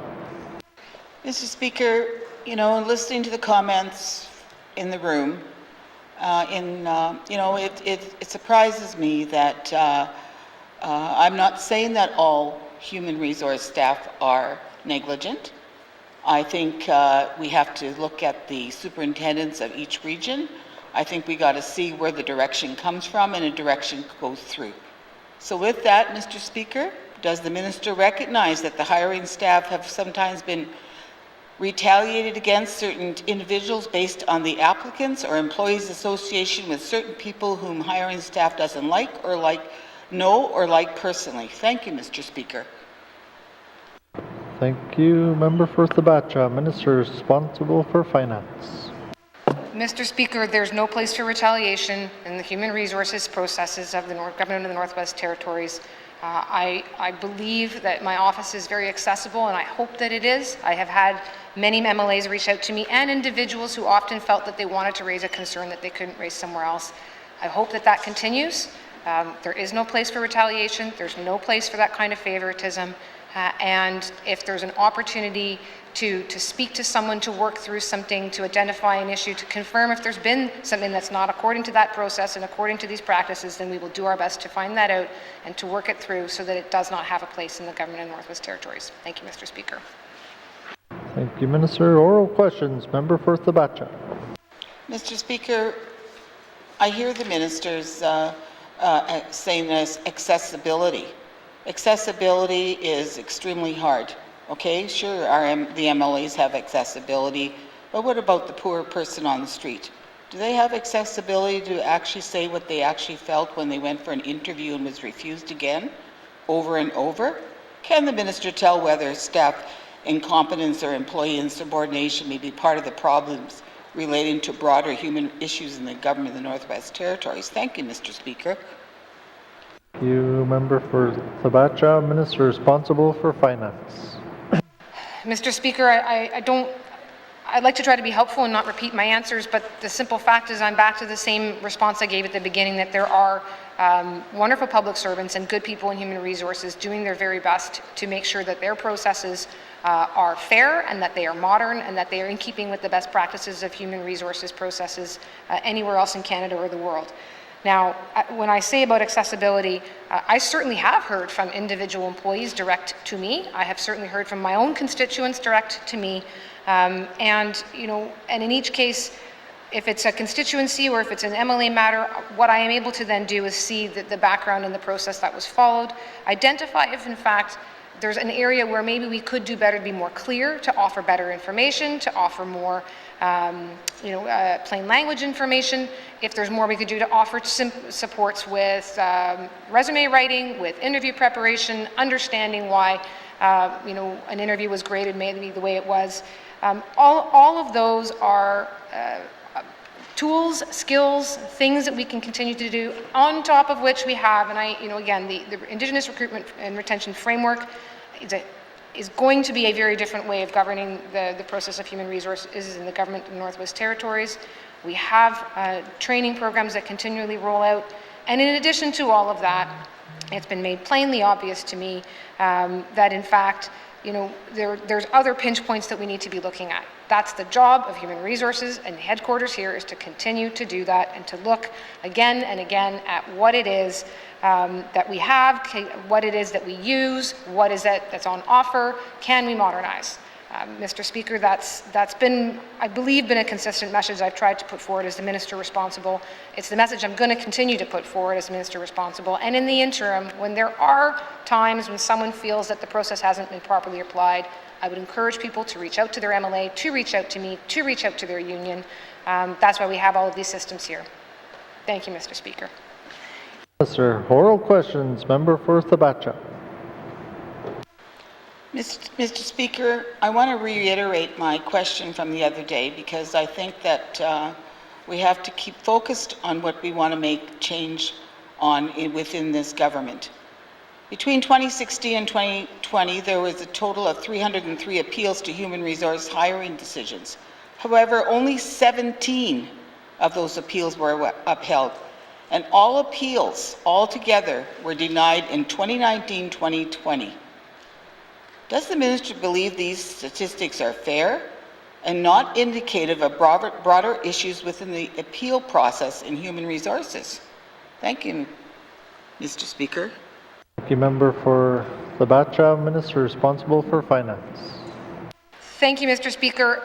As I said earlier, I don't necessarily take the view that the appeals process the number of appeals, nor the success of appeals necessarily gives us a lot of clear information that I can then apply to the staffing process itself.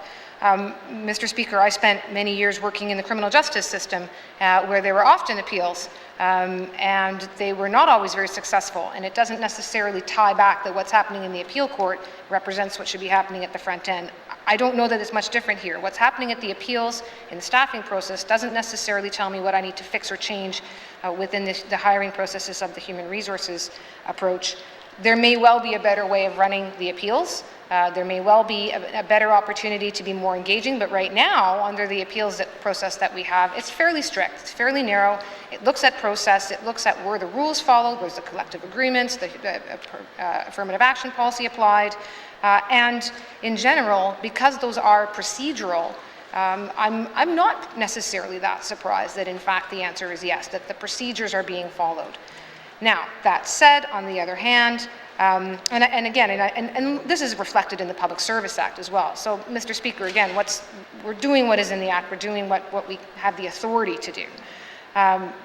You know, if there's a different philosophical approach to hiring, which is what people, I think really the issue to be getting at is there a different approach to hiring? That's when we get into the recruitment and retention framework as one solution. We're only just at the point of being ready to start to roll that out and to bring it to committee to consider.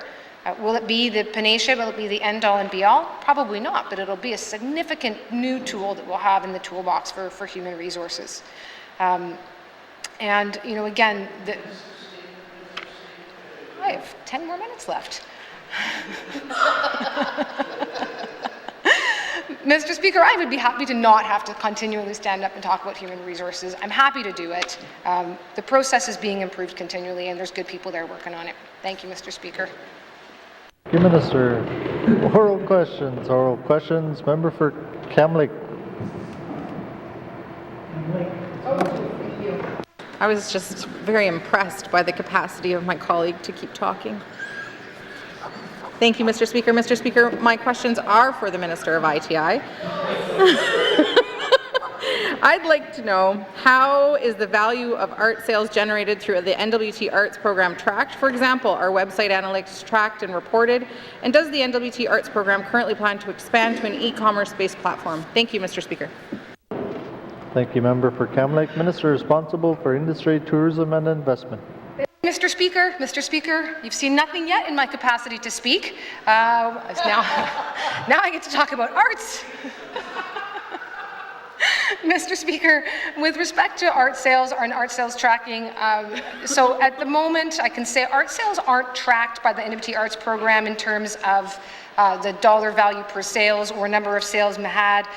Again, you know, this is one where there's a number of individual artists across the Northwest Territories, some in collectives, some selling on their own, some selling, you know, on various social media channels. And this is not an area where the government is able to track those individual sales through, again, certainly not through the arts program.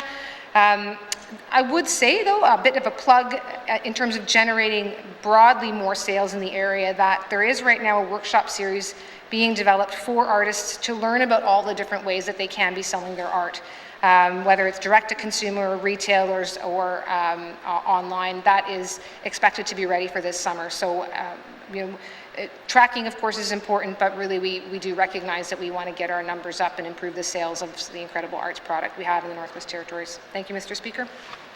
Thank you, Minister. Oral questions. Member for Kamloops.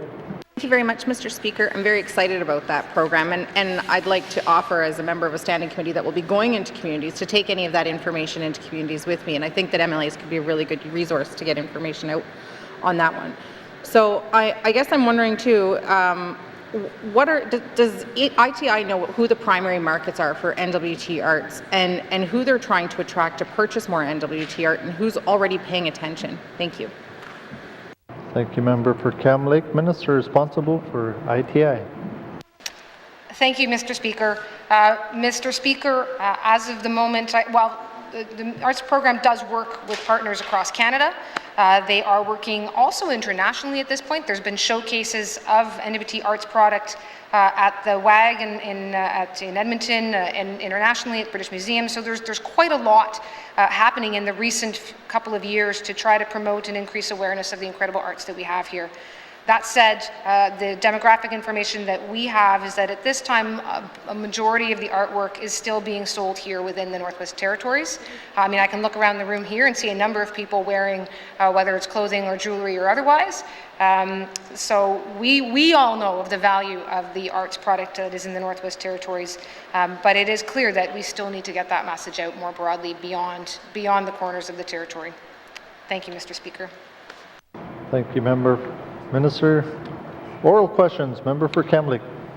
Thank you very much, Mr. Speaker, and I appreciate that, and I appreciate the work that is being done by ITI. I do, however, think that ITI needs to understand, and I'm sure that they do, that the cost of websites is very expensive, and also sometimes technology is just, it gets the best of us, Mr. Speaker, and so I think that expanding into an e-commerce type platform for N.W.T. Arts brings people together to that site where people are already being brought to in order to not only showcase artists, but then be able to say, hey, look at that person. What can I purchase from Tanya Larson that's already on that website? How can I get there? And so I think that being able to capitalize on people's desire to instant gratification, buy right away. I think we're missing out on a big opportunity. And so I'd like to ask the minister to please explore an e-commerce platform for N.W.T. Arts. Thank you. Thank you, Member for Kamloops. Minister responsible for ITI. Thank you, Mr. Speaker. Mr. Speaker, I would be remiss not to acknowledge that, of course, the Department of EC&E has a shared responsibility over the arts. With respect to e-commerce, I can say that the challenge here, well, one of the challenges here, far and apart from the technology alone, is, of course, then are we at risk of displacing those who may not wish to be part of the N.W.T. process? Would we be at risk where we are creating a situation where we're influencing or creating a marketplace that isn't fully fair and accessible to all? So there are some challenges in an online platform that is administered or run by the government. I think part of the bigger challenge is it the role of government to create the market, to create the economy, or is it the role of government to enable and facilitate that kind of work happening within the arts community in the Northwest Territories? So I know when there's questions earlier about an arts council, I'm obviously paying attention keenly as well. EC&E may be the lead, but again, we're taking a whole of government view here. We're going to certainly all be conscious and be aware of what work we can do together to support the arts community so that they can get their products out there, whether it's through a government-enabled website or through their own methodologies. Thank you, Mr. Speaker. Thank you, Minister. Final supplementary. Member for Kamloops. Thank you very much, Mr. Speaker. I think that there's some great precedent already within ITI. We have the FUR program, which works quite well and has been very successful.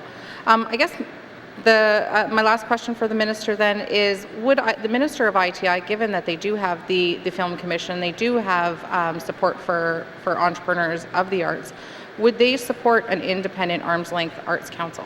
Thank you. Thank you, Member for Kamloops. Minister responsible for ITI. Well, so again, Mr. Speaker, this is the area of the arts is an area with joint responsibility between EC&E and ITI. So it's not a simple question that I have the opportunity to say yes or no to. It's a question to which, again, there needs to be discussion between the two departments, as well as with the various councils and commissions that already exist, the Arts Program, the Film Commission, for example, and determining what it is that the community would benefit most from.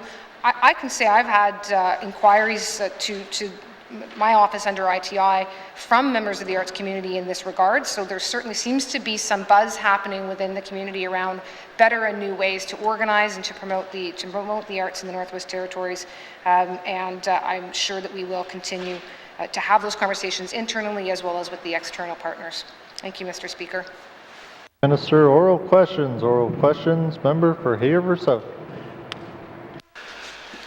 Thank you, Mr. Speaker. Mr. Speaker, I want to talk about night shelters for homeless. And I'd like to I guess, ask the Minister of Housing and Minister responsible for homelessness is that in Hay River we had shelter this last winter, but as of March 31st, it's no longer operational. And so I'd ask the Minister if she or if her department has been in discussions with anyone in Hay River to deliver that service for this coming winter, because you know, we might be in spring, but winter's going to be here fairly soon. So I just want to get ahead of the game here. Thank you, Mr. Speaker. Member for Hay River South, Minister responsible for homelessness. Thank you, Mr. Speaker. The Housing Corporation provides homelessness initiatives during the winter months. I'm not too sure of the date that the shelter would be open again in the fall. I will have to get back to the member with that specific date. Thank you, Mr. Speaker. Thank you, Minister. Oral questions, member for Hay River South. Thank you, Mr. Speaker.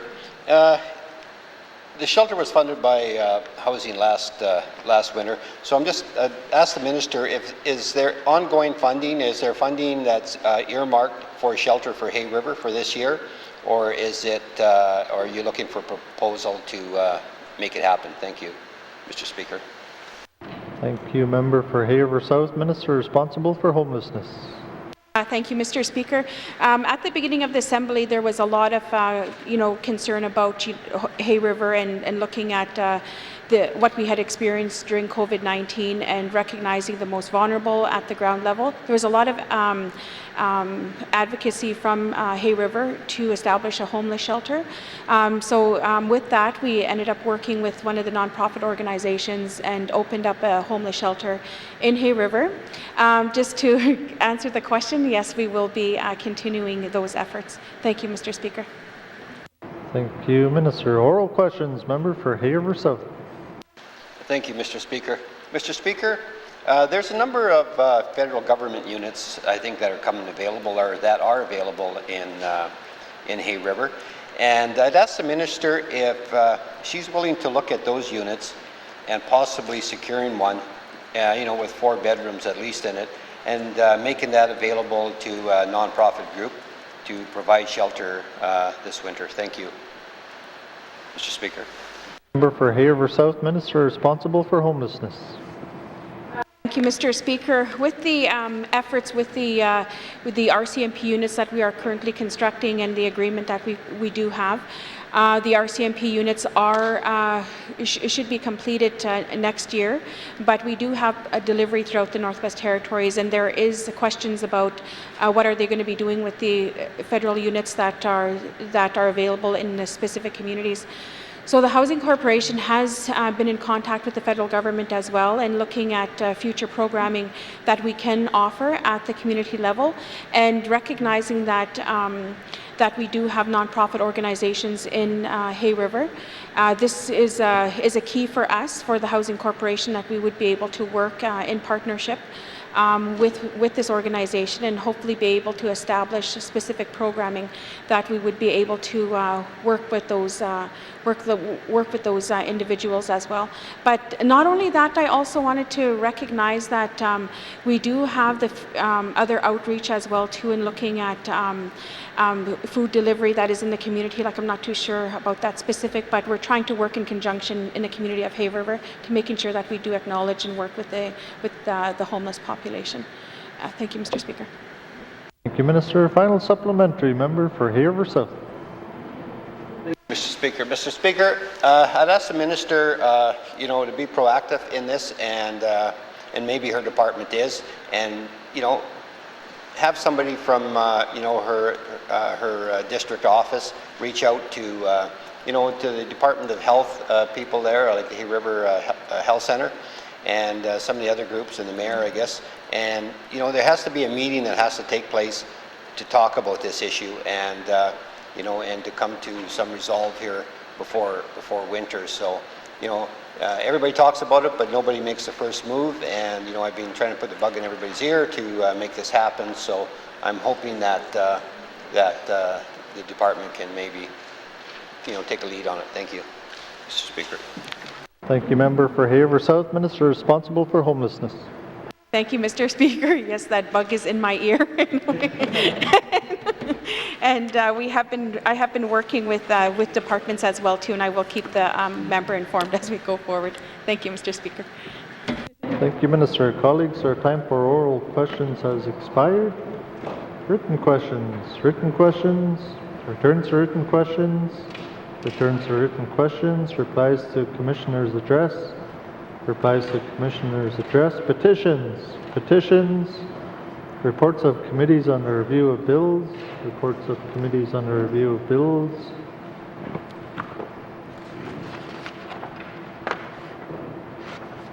reports of standing and special committees, tabling of documents, Minister responsible for finance. Speaker, I wish to table the following 3 documents. Interactivity transfers exceeding $250,000 for the period of April 1st to March 31st, 2021. Project charter for the N.W.T. Chamber of Mines COVID Recovery Working Group, and funding support for airlines. Thank you, Mr. Speaker. Thank you, Minister. Tabling of documents, Government House Leader. Mr. Speaker, I wish to table the following document, plain language summary for Bill 33, National Indigenous Peoples Day Act. Thank you, Mr. Speaker. Thank you, Government House Leader. Tabling of documents. Colleagues, pursuant to Section 40.23-2 of the Public Service Act, I wish to table the 2019-2020 annual report of the Equal Pay Commissioner for the Northwest Territories. I also wish to table a document provided for information purposes by the Equal Pay Commissioner entitled Addressing the Gender Wage Gap, Proactive Pay Equity Legislation, a publication of the Pay Equity Division of the Canadian Human Rights Commission.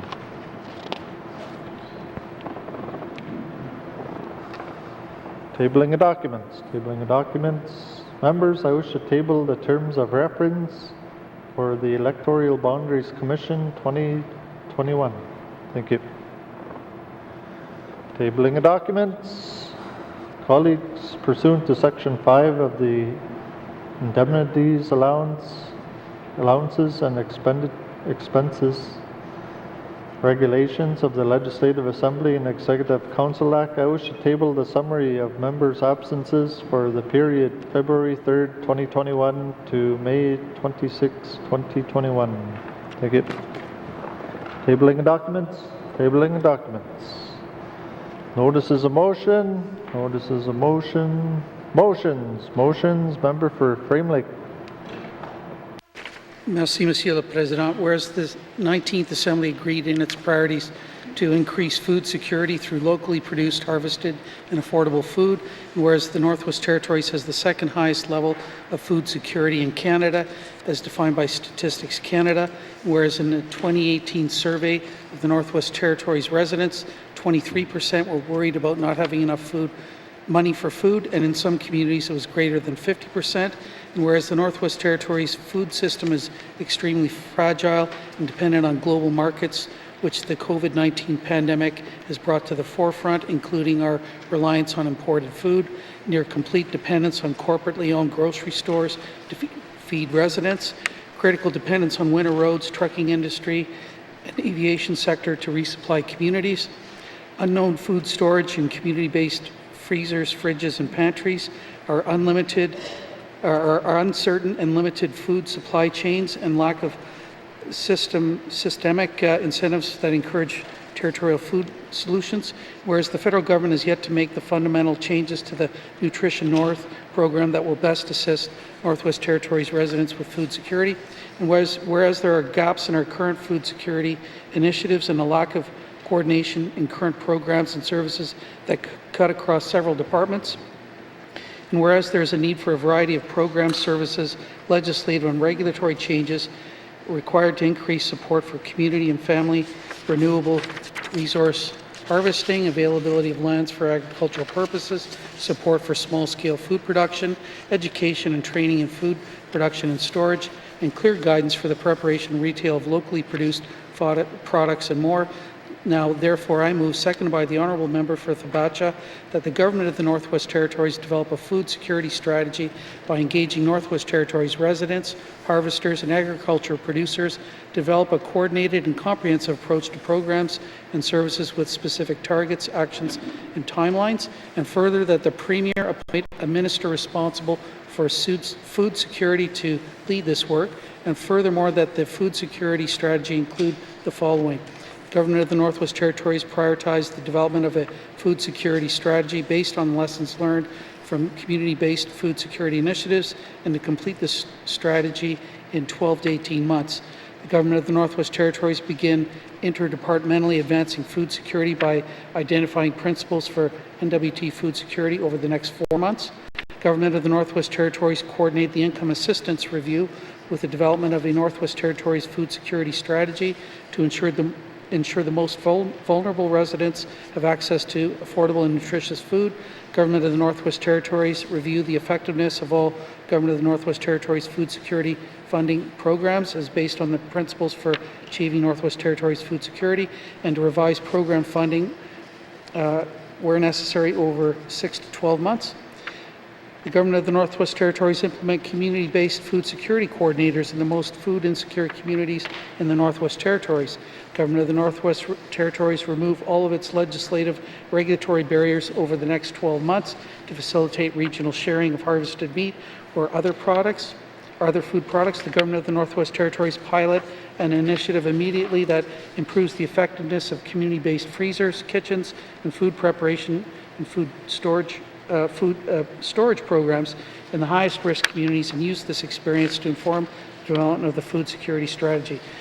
The Government of the Northwest Territories develop and implement tracking of local food production, set specific targets to improve food security, and Government of the Northwest Territories develop and implement a Northwest Territories food security website with email and phone contacts immediately, so there's a clear point of contact in the Government of the Northwest Territories to track community concerns and advance initiatives. And furthermore, that the government respond to this motion within 120 days. Merci, Mr. Speaker. Thank you. Member for Frame Lake. Motion is in order. To the motion. Member for Frame Lake. Merci, Monsieur le Président. It's been a long week. I'm not going to take up too much time, but I want to encourage all members of the House to support this. I've heard a couple of concerns raised about this. How much is this going to cost? I would actually ask, how much would it cost if we don't do this? We need to ensure that our residents have access to food, nutritious food, affordable food, not just now during this pandemic, but into the future as well. So what's the cost of not doing this? The other concern, I guess, that I've heard raised is that the government is already doing this work. Well, if that work is underway, it hasn't been communicated very well to this side of the House. What we have received is a rather long laundry list of initiatives that are underway that may increase food security, but what we really need is better coordination and leadership, and what we suggested here is that there be a minister appointed to lead this effort, a minister responsible for food security. So I would encourage all my colleagues to support this motion. Must say, Mr. Speaker. Mr. Speaker, I would request a recorded vote. Thanks. Thank you. Member for Frame Lake. Motion is in order. To the motion. Member for Yellowknife North. Thank you, Mr. Speaker. One of the priorities of this Assembly was to increase food security through locally produced, harvested, and affordable food. There was a number of mandate commitments made in there. And my experience as a member is that that mandate item is presently the responsibility of Industry, Tourism, Investment, Health and Social Services, the Department of Environmental Natural Resources, and the Department of Lands. And I've asked many questions about food security, and I've found it very difficult to try and get those departments to coordinate on the importance of this issue. And as this is a priority of the 19th Assembly, I think it's safe to say that all members believe in food security, and we saw the fragility of our supply lines during COVID-19, and really we don't want to live in a territory where children go hungry, because a hungry child can't be educated. It sets them up for the rest of their life. So food security is a priority, and I believe that we've set out some clear and tangible solutions. We've perhaps asked for a couple of the timelines in the mandate to be kicked up a little faster and made this a bit more of a priority. But I'm happy to support this motion. Thank you, Mr. Speaker. Thank you, member for Yellowknife North. Motion is in order to the motion. Government House Leader. Mr. Speaker, food security is a priority for this government. This cabinet and the government of the Northwest Territories recognizes food security as an issue that is foundationally important to the health and well-being of the people of the N.W.T. The mandate of the government of the Northwest Territories includes a commitment to increase food security through locally produced, harvested, and affordable food. Work is advancing to address these aspects of food insecurity throughout the territory. As a result of this mandate, partner departments are collaborating to build common momentum and create tangible progress on food security associated with poverty, building the territorial agriculture and fishery sector, supporting access to traditional foods, and creating the regulatory regime needed to support all of this.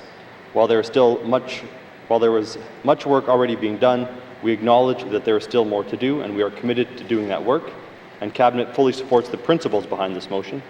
However, as this motion contains a recommendation to government, it is convention that Cabinet abstains from the vote. Thank you, Mr. Speaker. Thank you, Government House Leader. Motion is in order to the motion.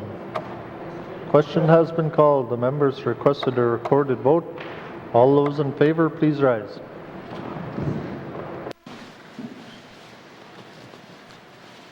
The member for Frame Lake.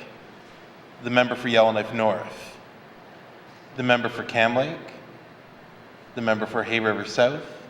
The member for Thabacha. All those opposed, please rise. All those abstaining, please rise. The member for Nahende. The member for Sawtoo. The member for Hay River North. The member for Yellowknife South. The member for Yellowknife Centre.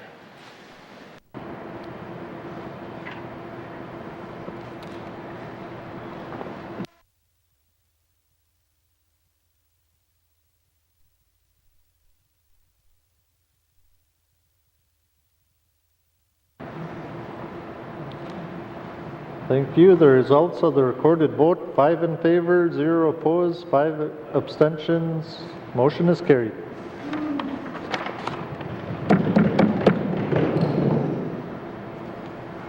Motions.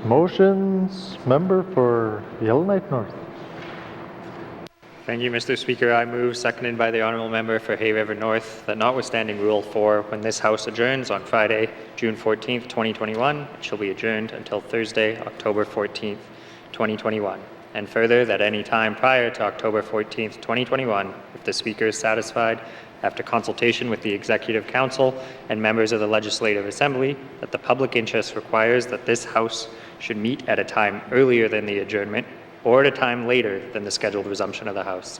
The Speaker may give notice, and thereupon the House shall meet at the time stated in such notice and shall transact its business as if it had been duly adjourned to that time. Thank you, Mr. Speaker. Thank you, Member for Yellowknife North. Motion is in order to the motion. Question has been called. All those in favor? All those opposed? Any abstentions? The motion is carried. Motions.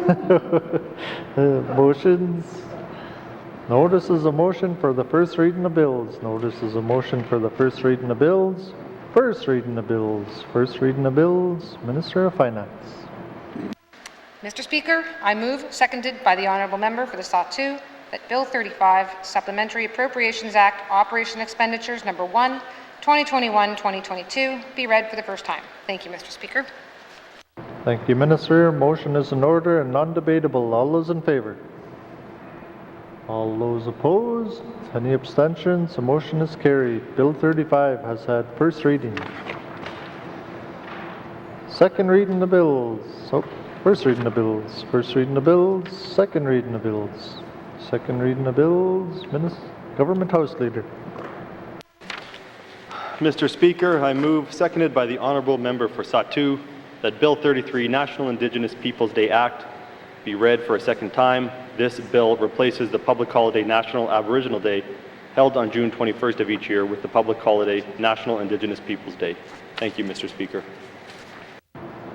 Thank you, Government House Leader. Motion is in order to the principle of the bill. All those. Question has been called. All those in favor? All those opposed? Any abstentions? The motion is carried. Bill 33 has had second reading. Second reading of bills. Second reading of bills. Minister of Finance. Mr. Speaker, I move, seconded by the Honourable Member for the Sawtooth, that Bill 35, Supplementary Appropriation Act, Operation Expenditures Number 1, 2021-2022, be read for the second time. This bill makes supplementary appropriations for the operations expenditures of the Government of the Northwest Territories for the 2021-2022 fiscal year. Thank you, Mr. Speaker. Thank you, Minister. Motion is in order to the principle of the bill. Question has been called. All those in favor? All those opposed? Any abstentions? The motion is carried. Bill 35 has had second reading. Second reading of bills. Second reading of bills. Consideration in Committee of the Whole of Bills and Other Matters. Committee Report 15-19 brackets 2. Committee Report 16-19 brackets 2. Minister's Statement 161-19 brackets 2. Table Document 413-19 brackets 2. With member for Hay River South in the chair.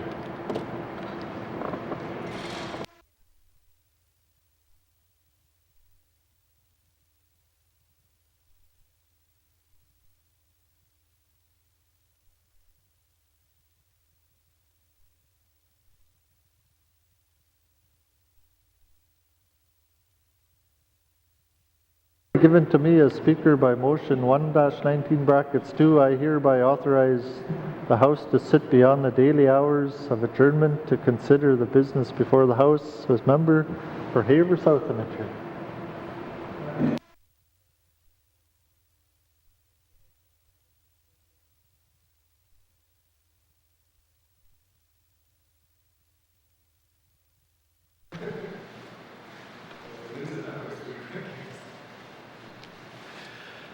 I now call Committee of the Whole to order. What is the wish of the committee? Member for Frame Lake. Merci, Monsieur le Président. Committee wishes to consider Committee Report 15-19 brackets 2, Committee Report 16-19 bracket 2, Minister Statement 161-19 brackets 2, Table Document 413-19 brackets 2, and Mr. Chair, we'd like to consider the last two items together as one matter. Thanks, Mr. Chair. Thank you. Does committee agree? Thank you, committee. We will we'll take a short recess and resume with the first item.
The meeting back to order.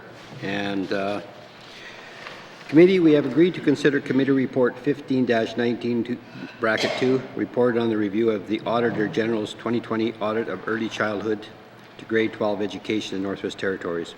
I will go to the chair of the Standing Committee on Government Operations for any opening comments. Member for Thabacha. Mr. Chair, our report was read into the record, so I do not have any substantive comments to add, but I would like to thank the committee for their work on this report, and individual members may have comments on the report and its recommendations. Thank you, Mr. Chair. Thank you, member. I will now open the floor to general comments on report 15-19 bracket 2, report on the review of the Auditor General's 2020 audit of early childhood to grade 12 education in Northwest Territories. Do any members have general comments? Seeing no comments, member for the Thabacha. Mr. Chair, I will go ahead with the committee motions. Mr. Chair, I move that this committee recommends that the Department of Education, Culture and Employment develop performance measures for each area highlighted in the compliance audit and the corresponding Department of Education, Culture and Employment Action Plan to achieve specific outcomes and to report annually on these measures. Thank you, Mr. Chair. Thank you, member. The motion is in order. To the motion. Questions being called. All those in favor? Opposed? Abstentions? Motion carried.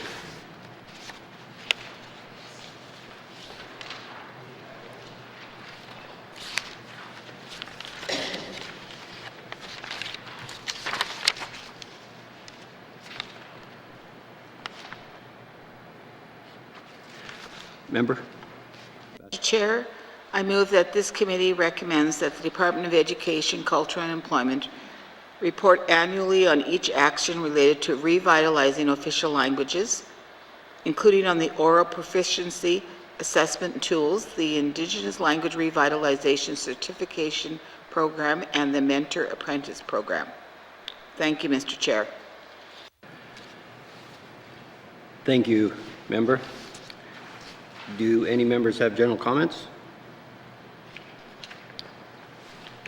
Seeing no comments? Question. Seeing no comments, member for Thabacha. You have to vote on it.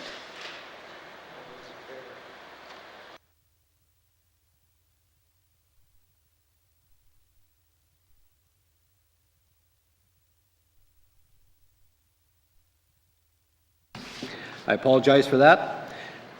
The motion is in order. To the motion. The motion is ordered. To the motion. All those in favor? Opposed? Abstentions?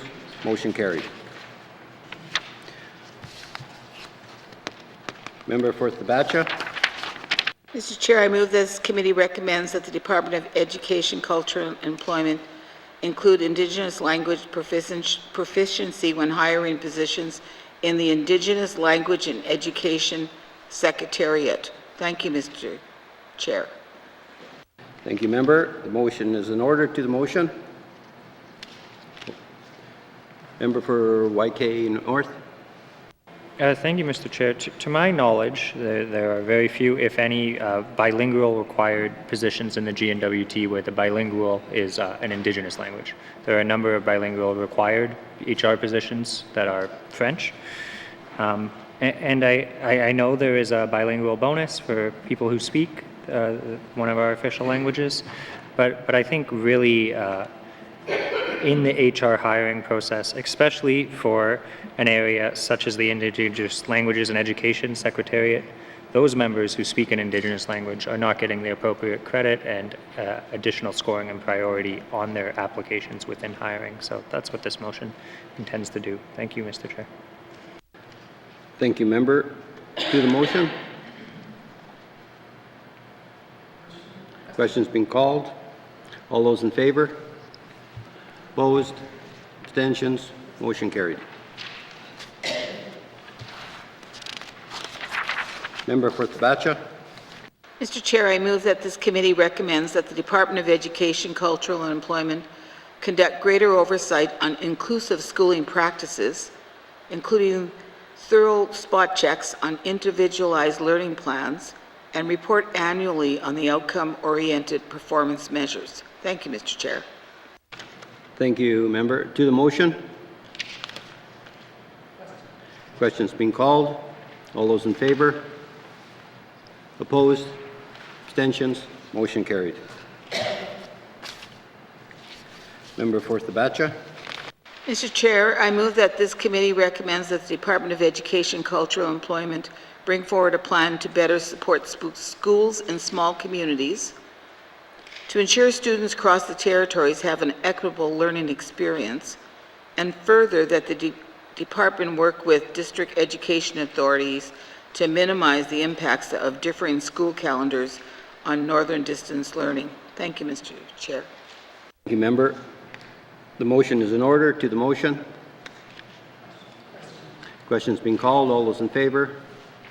Opposed? Abstentions? Motion carried.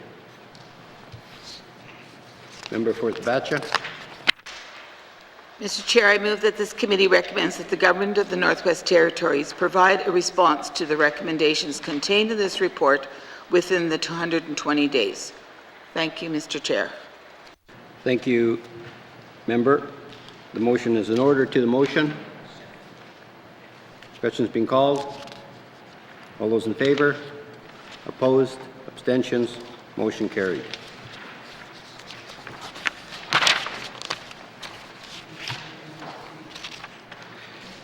Thank you, committee. Do you agree to consideration of committee report 1519-R bracket 2?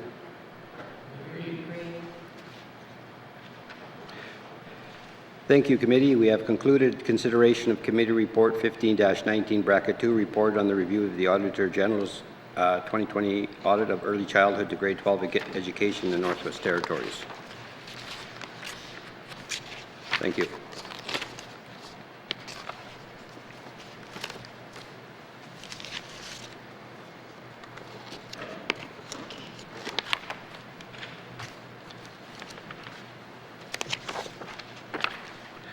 Committee, we have agreed to consider Committee Report 16-19, Bracket 2, Standing Committee on Social Development, Report on Housing Phase 1, Needs for N.W.T homeowners and private landlords.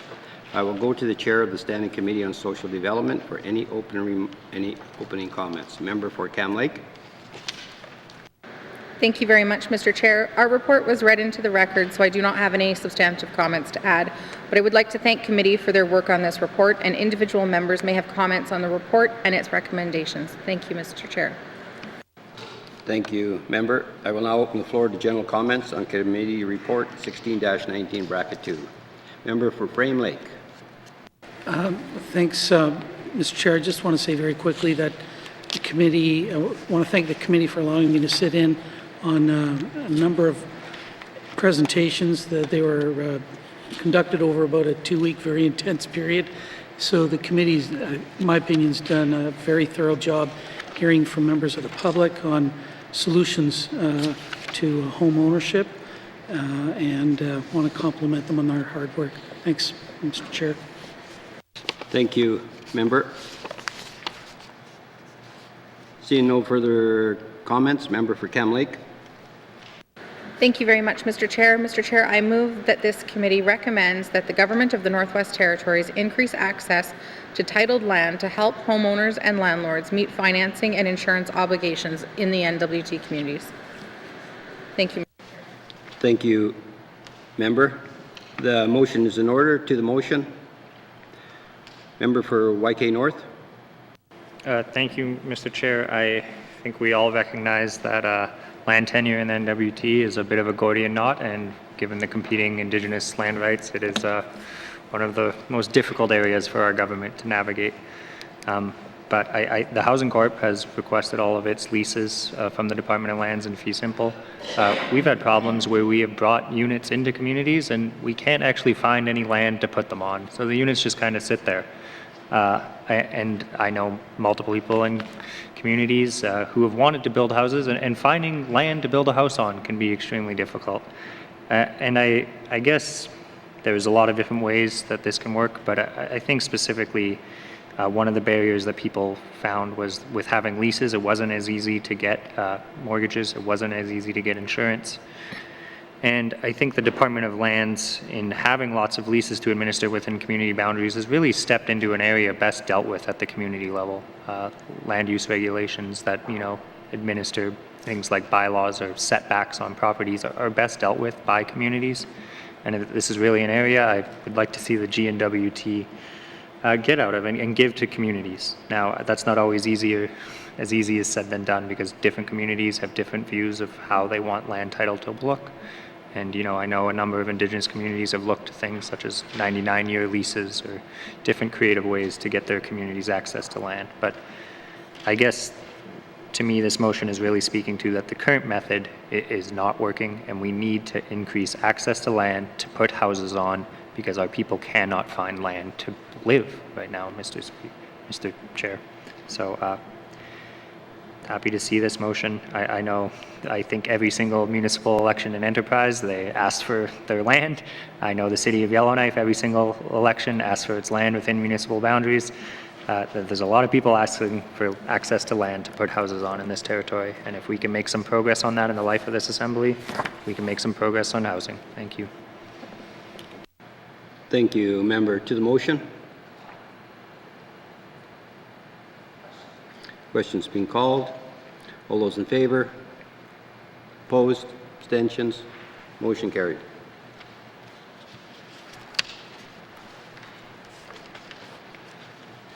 Member for Cam Lake. Thank you, Mr. Chair. I move that this committee recommends that the Government of the Northwest Territories develop a policy and program barrier document and support Indigenous groups to overcome barriers to qualify for federal financing programs like ministerial loan guarantees. Thank you, Mr. Chair. Thank you, member. The motion is in order. To the motion. Questions being called. All those in favor? Opposed? Abstentions? Motion carried.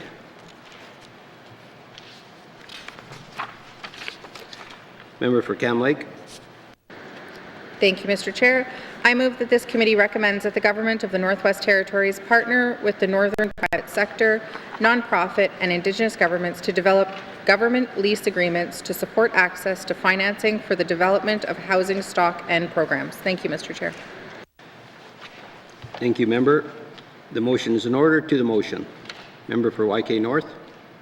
Thank you, Mr. Chair. I believe right now the Housing Corp rents about 200 units, and it rents off of very large southern landlords. I propose that those lease agreements would be better suited with Indigenous governments and nonprofits or northern people in the private sector.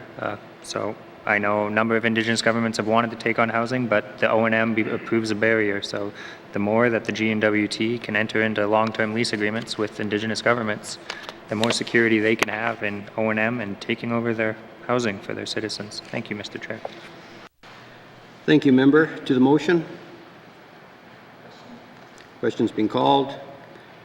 All those in favor? Opposed? Abstention? Motion carried. Member for Cam Lake. Thank you, Mr. Chair. I move that this committee recommends that the Government of the Northwest Territories increase government funding and rental housing stock to provide supportive rental housing programs for vulnerable populations to have housing and on-site support to remain housed. Thank you, Mr. Chair. Thank you, member. The motion is in order. To the motion. Questions being called. All those in favor? Opposed? Abstentions? Motion carried. Member for Cam Lake. Thank you, Mr. Chair. I move that this committee recommends that the Government of the Northwest Territories work with community partners to create an indeterminate community-based preventative maintenance program for homeowners. Thank you, Mr. Chair. Thank you, member. The motion is in order. To the motion. Questions being called. All those in favor? Opposed? Abstentions? Motion carried. Member for Cam Lake. Thank you, Mr. Chair. I move that this committee recommends that the Government of the Northwest Territories expand and increase funding to the Northwest Territories Housing Corporation Repair Program and decrease program eligibility requirements to reduce the future number of homes requiring major repairs and support solutions for existing homeowners. Thank you, Mr. Chair. Thank you, member. The motion is in order. To the motion. Member for YK North. Yeah, thank you, Mr. Chair. I know that in the non-market communities where people own their homes, we've tried for years to, kind of help them and build homes. And I guess ultimately the reality is in a non-market community, a house is a depreciating asset, and we have to kind of blur the lines between public and private housing in non-market communities. And committee heard from people that, owning a house in a non-market community, that there isn't government support. So I think from a pure housing standpoint, the government needs to look at every single house as an asset, and every single house needs to be preserved. So whatever we can do to preserve houses. Thank you, Mr. Chair. Thank you, member. To the motion. Question's been called. All those in favor? Opposed? Abstentions? Motion carried. Member for Cam Lake. Thank you, Mr. Chair. I move that this committee recommends that the Government of the Northwest Territories implement homeownership programs with person-centered case management to navigate the complex northern housing environment, including mortgage financing, land tenure, and affordable home insurance. Thank you, Mr. Chair. Thank you, member. The motion is in order. To the motion. Question's been called. All those in favor? Opposed? Abstentions? Motion carried. Member for Cam Lake. Thank you, Mr. Chair. I move that this committee recommends that the Government of the Northwest Territories remove interdepartmental policy requirements creating barriers for applicants to receive the rental accommodation allowance, including requirements to be on the public housing waitlist and the payment of utility arrears. Thank you, Mr. Chair. Thank you, member. The motion is in order. To the motion. Member for YK North. Thank you, Mr. Chair. I know the minister has spoken to this in the House, and I understand the reality that is it's cheaper for EC&E to put people in public housing than give them the rental accommodation allowance. But that's it. I think net overall it's more expensive to not have people housed, and we know there are about 900 people on our housing wait list. Who are costing the government money by being in the shelter program, by being in transitional housing, by picking up the slack in other areas. So I think a whole of government approach is to get everyone housed, and one of the ways we can do that is to remove the requirement that people be on the public housing wait list in order to obtain rental accommodation allowance. This also gives them more flexibility to move houses, to move throughout the territory for work opportunities. And lastly, I just want to point out, we've asked the Housing Corp for how long the wait list is for public housing, and they can't give a clear answer because that wait list is so obscured by people just simply being on it to receive income assistance. So we don't even have an accurate picture of the housing wait list because a lot of people are simply on it because of this policy requirement. So I would encourage the government to do a whole of government approach and remove this requirement. Thank you, Mr. Chair. Thank you, member. To the motion. Question's been called. All those in favor? Opposed? Abstentions? Motion carried. Member for Cam Lake. Thank you, Mr. Chair. I move that this committee recommends that the Government of the Northwest Territories allow rental allowance to be portable so people can choose where they want to live and housing that meets their needs. Thank you, Mr. Chair. Thank you, member. The motion is in order. To the motion. Question's been called. All those in favor? Opposed? Abstentions? Motion carried.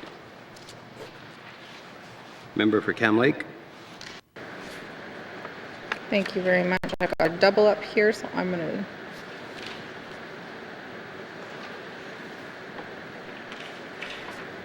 Sorry, Mr. Chair, I appear to have a copy that is not...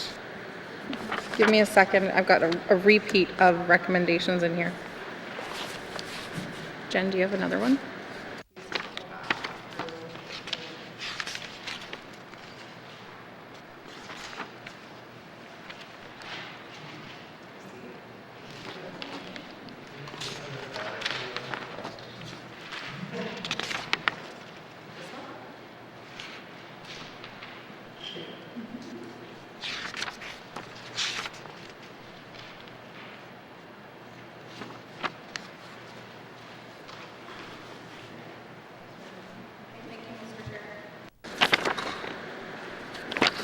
Thank you very much, Mr. Chair. I move that this committee recommends that the Government of the Northwest Territories remove interdepartmental policy barriers for homeowners, including requirements to be on the public housing wait list and the payment of utility arrears. This also includes removing the policy barrier requiring applicants to sell their homes. Thank you, Mr. Chair. Member, the motion is in order to the motion. Member for YK. Sorry, I was just calling question, Mr. Chair. Question's been called. All those in favor? Opposed? Abstentions? Motion carried. Member for Cam Lake. Thank you very much, Mr. Chair. Mr. Chair, I move that this committee recommends that the Government of the Northwest Territories develop a program to help homeowners access insurance and work with homeowners to keep costs low. Thank you, Mr. Chair. Thank you, member. The motion is in order to the motion. Member for Frame Lake. Thanks, Mr. Chair. So, yeah, I've raised this issue on the floor of the House several times now about the inability of even Yellowknife residents to get home insurance. And I'll give another example. I've trotted this out before. We had home insurance with Aviva. We had some roof work done, told the company about it. All of a sudden they started asking questions about our heating source. We've had a wood pellet boiler for 5 years. They decided to cut us off, cancel our policy because they didn't want to insure us anymore. So, and I've had similar complaints from other residents in my riding about the inability to get home insurance, even in Yellowknife, so I can't imagine what it's like in smaller communities. I understand that the Minister of Finance and her staff are looking at other options, including the Saskatchewan Government Insurance Corporation. You know, it would be better if we could actually get the private market to provide home insurance here, but if the private market is unwilling to do that, then we've got to look at other options. And that may include a government insurance program, but I understand the minister's having her staff talk to Saskatchewan Government Insurance Corporation about whether they're willing to enter the market here, because we just can't, the other parts of the market are not serving our needs. So I look forward to that work coming forward. Thanks, Mr. Chair. Thank you, member. To the motion. Question's been called. All those in favor? Opposed? Abstentions? Motion carried. Member for Cam Lake. Thank you, Mr. Chair. I move that this committee recommends that the Government of the Northwest Territories expand and develop the current home insurance benefit allowance to support future and existing homeowners. Thank you, Mr. Chair. Thank you, member. The motion is in order to the motion. Question's been called. All those in favor? Opposed? Abstentions? Motion carried. Member for Cam Lake. Thank you, Mr. Chair. I move that this committee recommends that the Government of the Northwest Territories provide a response to the recommendations contained in this report within 120 days. Thank you, Mr. Chair. Thank you, member. The motion is in order to the motion. Question's been called. All those in favor? Opposed? Abstentions? Motion carried.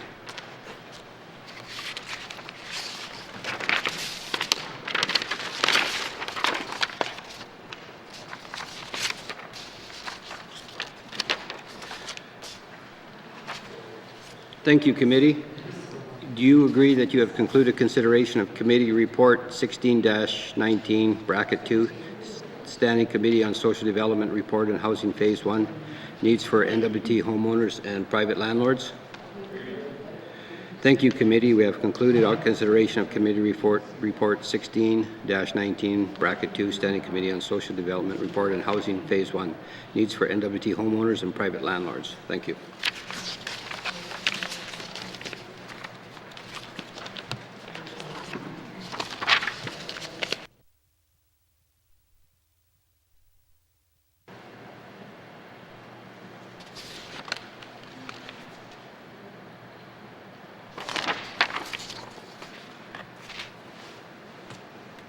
Committee, we have agreed to consider Minister Statement 161-19, bracket 2, Emerging Stronger, COVID-19 Social and Economic Recovery Plan and tabled document 413-19 bracket 2, Emerging Stronger, planning the N.W.T. social and economic recovery together.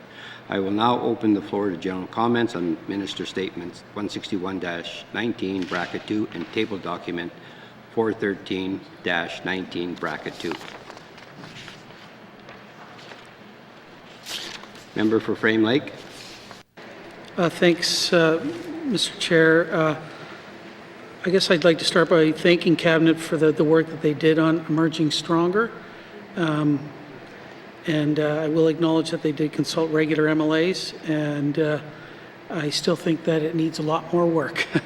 The first point that I really want to make is that nowhere in the document or in the Premier's statement on the document, and I haven't done a real detailed look on the executive website, but it's not clear how anybody is to actually submit comments on it, or whether if there's going to be some place where comments might get compiled, whether the document is actually going to get revised in some way. So there's a whole communications consultation component that's totally missing. And I think the Premier said that they're interested in getting comments, but there's no actual way to do that.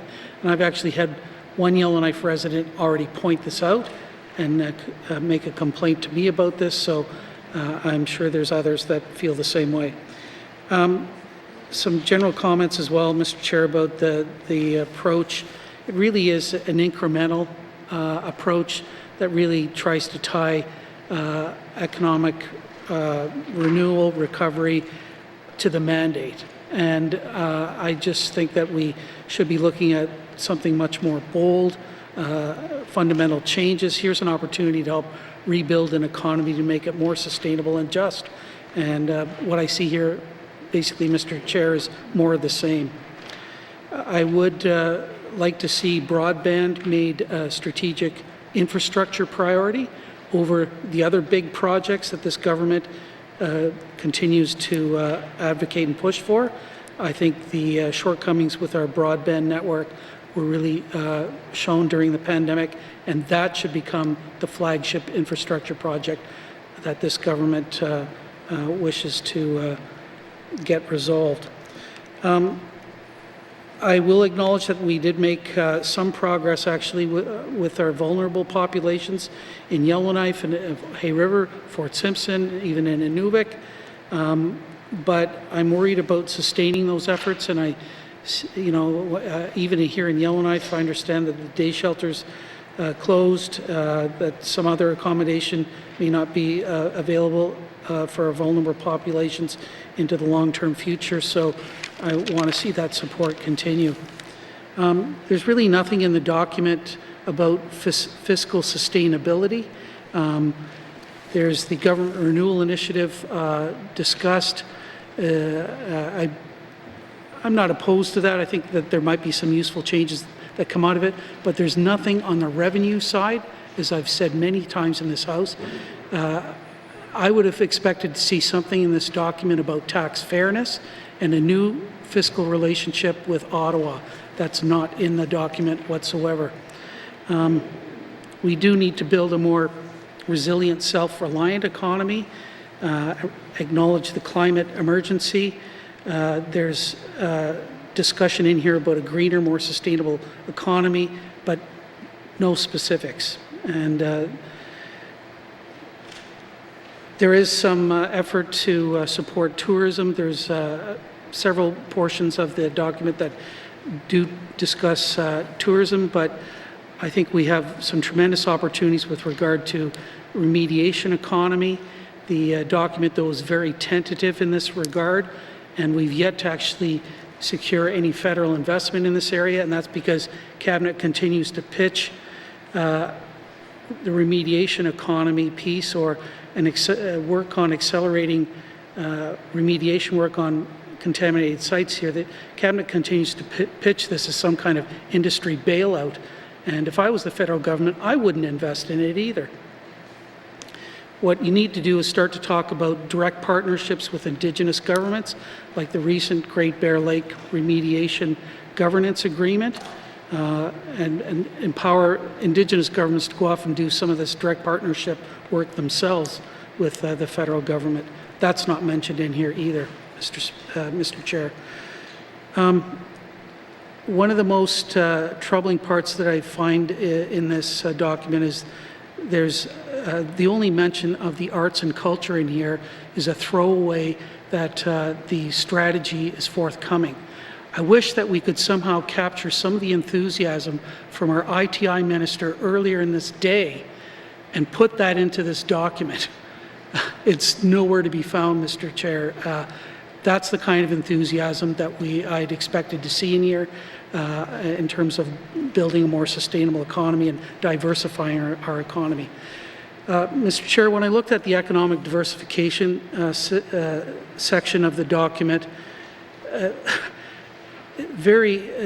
most of the items that are listed there are about promoting mining. Mining is already a central part of our economy. I just fail to see how promoting more mining is going to diversify our economy. So I think that section really needs to be revised. If you want to have a section that talks about how you support mining, put it in a section talking about mining, but yet mining is not necessarily about diversifying our economy. Forestry could and should be part of that. With the price of lumber increasing exponentially, we do have some lumber mills that have been set up here and work periodically. Here's an opportunity to become more self-sufficient when it comes to wood that's used in building homes and renovations, energy conservation, retrofits on homes. Let's see something more in here about forestry potential. That would help diversify our economy. There is some, at the end, an appendix that starts to talk about timelines, a few specific actions, but again, there's no funding identified in this document, Mr. Chair, and I think that's a real problem. The other, I think, shortcoming in this document is that there's very little in here that really addresses the mental health crisis that's arisen during the pandemic, and I don't really sense any systematic approach to dealing with that in this document, and nothing on food security, Mr. Chair. Thank goodness we passed this motion earlier today, but virtually no mention whatsoever of food security in the document. There is some reporting to be done in the document or through the document, but it's not clear exactly what's going to be reported. Some key indicators, but nothing really about how the analysis is going to be undertaken on those key indicators, and more importantly, how that leads into a response or action by our government. So that needs to be improved as well. I think that's my comments, Mr. Chair, but once again, I would encourage our Cabinet colleagues to find a way to truly encourage public input to this document and set up a website, an email address, whatever, so that people can actually submit comments and that you can respond to them in a systematic and transparent fashion. Thanks, Mr. Chair. Thank you, Member. Any further comments? Member for YK North. Thank you, Mr. Chair. Here's what CBC published an analysis piece about this plan. Most of the plan is firmly focused on the government's own operations. For an economic recovery plan, it includes remarkably little discussion of the future of the economy. This is what the Yellowknife Chamber of Commerce had to say about the plan. The inclusion of vague action items like seek to assist the tourism, aviation, construction, hospitality, and mining sectors to position for survival and eventual rebound fails to inspire confidence in our current government's ability to support the economic recovery for Yellowknife business community. The government has an obligation to do more than seek to support these critical industries. We need an actionable plan with budgets and timelines. Mr. Speaker, I think this plan is a symptom of some systemic problems that I know all of us in this House are frustrated with. The government's communication has become so incredibly risk averse that we can't even commit to assisting these industries. We have to seek to assist them. And there seems to be a fear of, putting out a plan with clear targets and clear measurables and then not meeting them as if that's the worst thing in the world. But I can tell you, Mr. Speaker, or Mr. Chair, that putting out a plan that basically says nothing, it just causes far more frustration. And I think we're hamstrung by our own processes here. This week, we spent $5,750,000 to support the tourism industry. That is a great news story. I'm happy to see that we did that. I don't understand why that number was not the first thing in this plan. There was no budgetary commitments in this plan.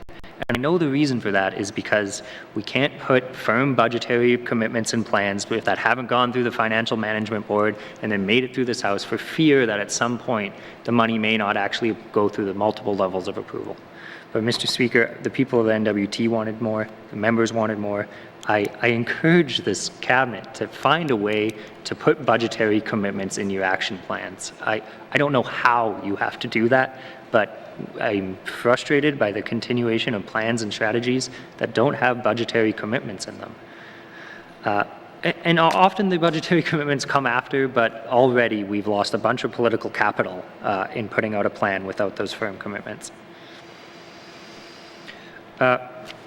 Mr. Speaker, there's a few other things I would have liked to see in the plan.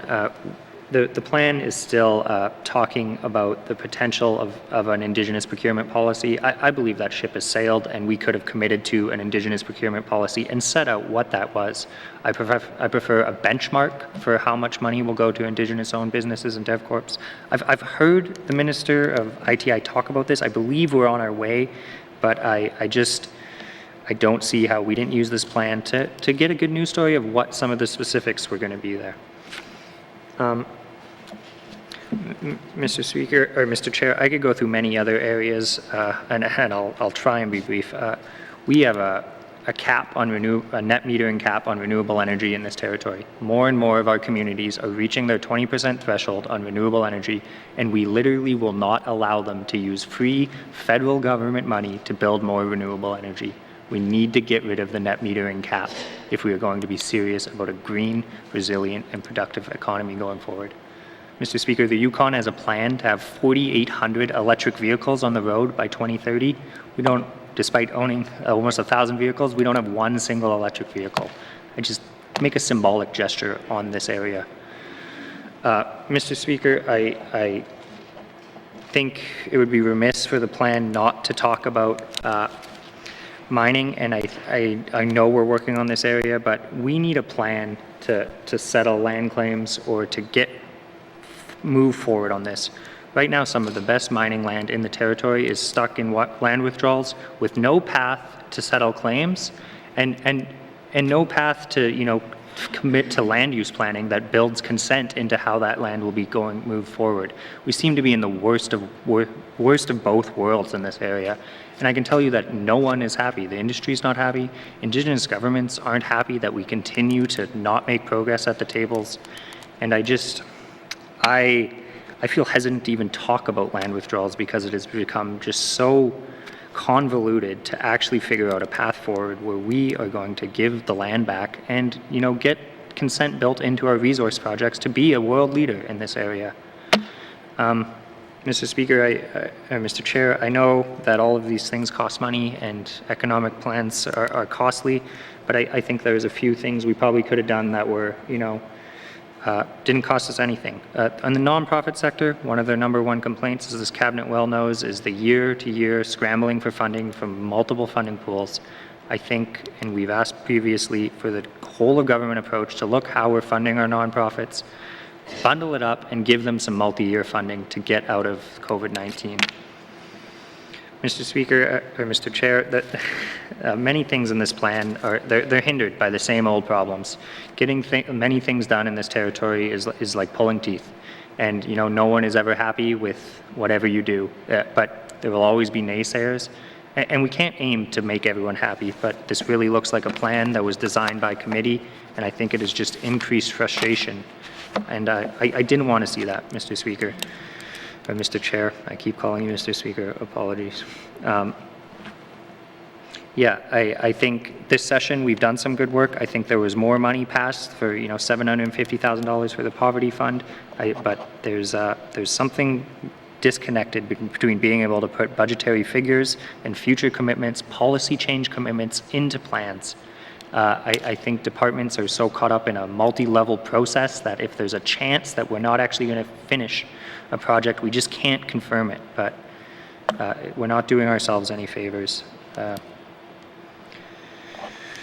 Yeah, I will echo my my colleagues' comments that there's no place for the public to submit on their views of where we're going to go with the N.W.T. future economy. I think I hear great ideas every day from our citizens, and I know they are frustrated by a lot of government processes, and our government is the biggest barrier in many cases to getting things done. And I just believe we are moving at a glacial pace, and it does not reflect the emergency we're in. I know committee is planning a public briefing on this, and I'm sure I will have further questions, but I think there's much work to do to really address a systemic problem of, not being able to commit to things and not being able to take a risk. And if we fail, then that's fine. At least explain what the barrier was. Thank you, Mr. Chair. Thank you, member. Any further comments? Member for N.W.T. Just want to make one short comment. It's easy to listen, it's easy to criticize, and sometimes I do it myself. But a balanced approach to development and to social programs is reflected in this plan. I don't agree with everything in the plan, but from a business point of view, and being in business for 50 years, and with strong business background, I feel that a lot of the things that are in here are good. Not all of it is bad. The mineral part of our economy is extremely important. The hydro is extremely important. Mini hydros just wouldn't do it. And, if we're going to move ahead, and I said that in several statements throughout this assembly, and we have to look overall of what's best for the whole economy. And some of the smaller things, yes, those are good for the communities and community-based, but we still have to have economic growth in the larger economy. And we at one point in the last 10 years that we had it, and because of different things that happened within that economy, including the pandemic and everything else, we have to have all these larger economic opportunities in order for us to sustain what we want in the social envelope. And everybody knows that. It's not science that we don't all know. And I just want to make sure that that we always create a balance, because that's the only way our people will move forward. That's the only way we're going to develop jobs to make sure that our people put food on the table. That's all they want. Most ordinary people, that's all they want. And with that, thank you, Mr. Chair. Thank you, member. Member for Cam Lake. Thank you very much, Mr. Chair, and thank you for the opportunity to speak to this document. After a year, the N.W.T. was expecting a bold plan to guide the N.W.T. through economic recovery. The N.W.T. expected a transformative document that would detail specific actions with credible budget lines and timelines. Without these, it makes it difficult for our side of the House to hold the other side of the House accountable. Identifying broadly what sectors the government wanted to focus isn't enough. People want to know how the government is going to create an impact, and for example, what long-standing policy barriers the N.W.T. is prepared to change or let go of to create this transformational change for the people of the Northwest Territories. Committee just read into the House the recommendations for the housing report. A lot of what was contained in there has been identified by previous assemblies, previous non-government organizations, and so really it comes down to what the government is prepared to listen to and what they're prepared to change in order to ultimately create change for the people of the Northwest Territories. Specific to housing, Mr. Chair, housing was identified in the beginning of the pandemic as one of our biggest challenges in the Northwest Territories. Many Northerners live in overcrowded houses where communicable disease spreads quickly. The GNWT needs to quickly identify, the GNWT also needed to quickly identify solutions for to house the homeless.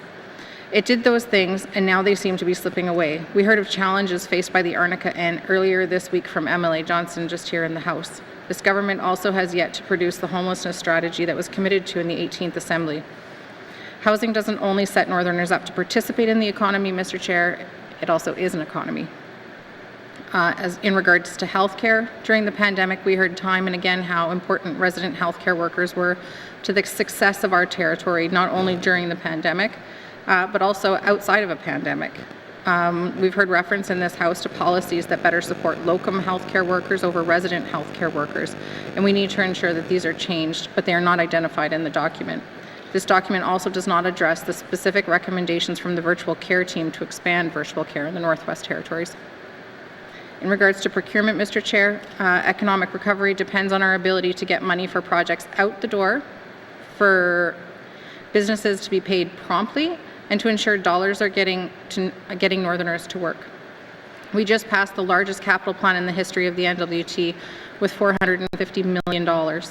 But this economic recovery plan does not speak to how the GNWT is going to ensure the bulk of capital spending stays in the North. And this, we've heard time and time again, is key to our economic success here in the Northwest Territories.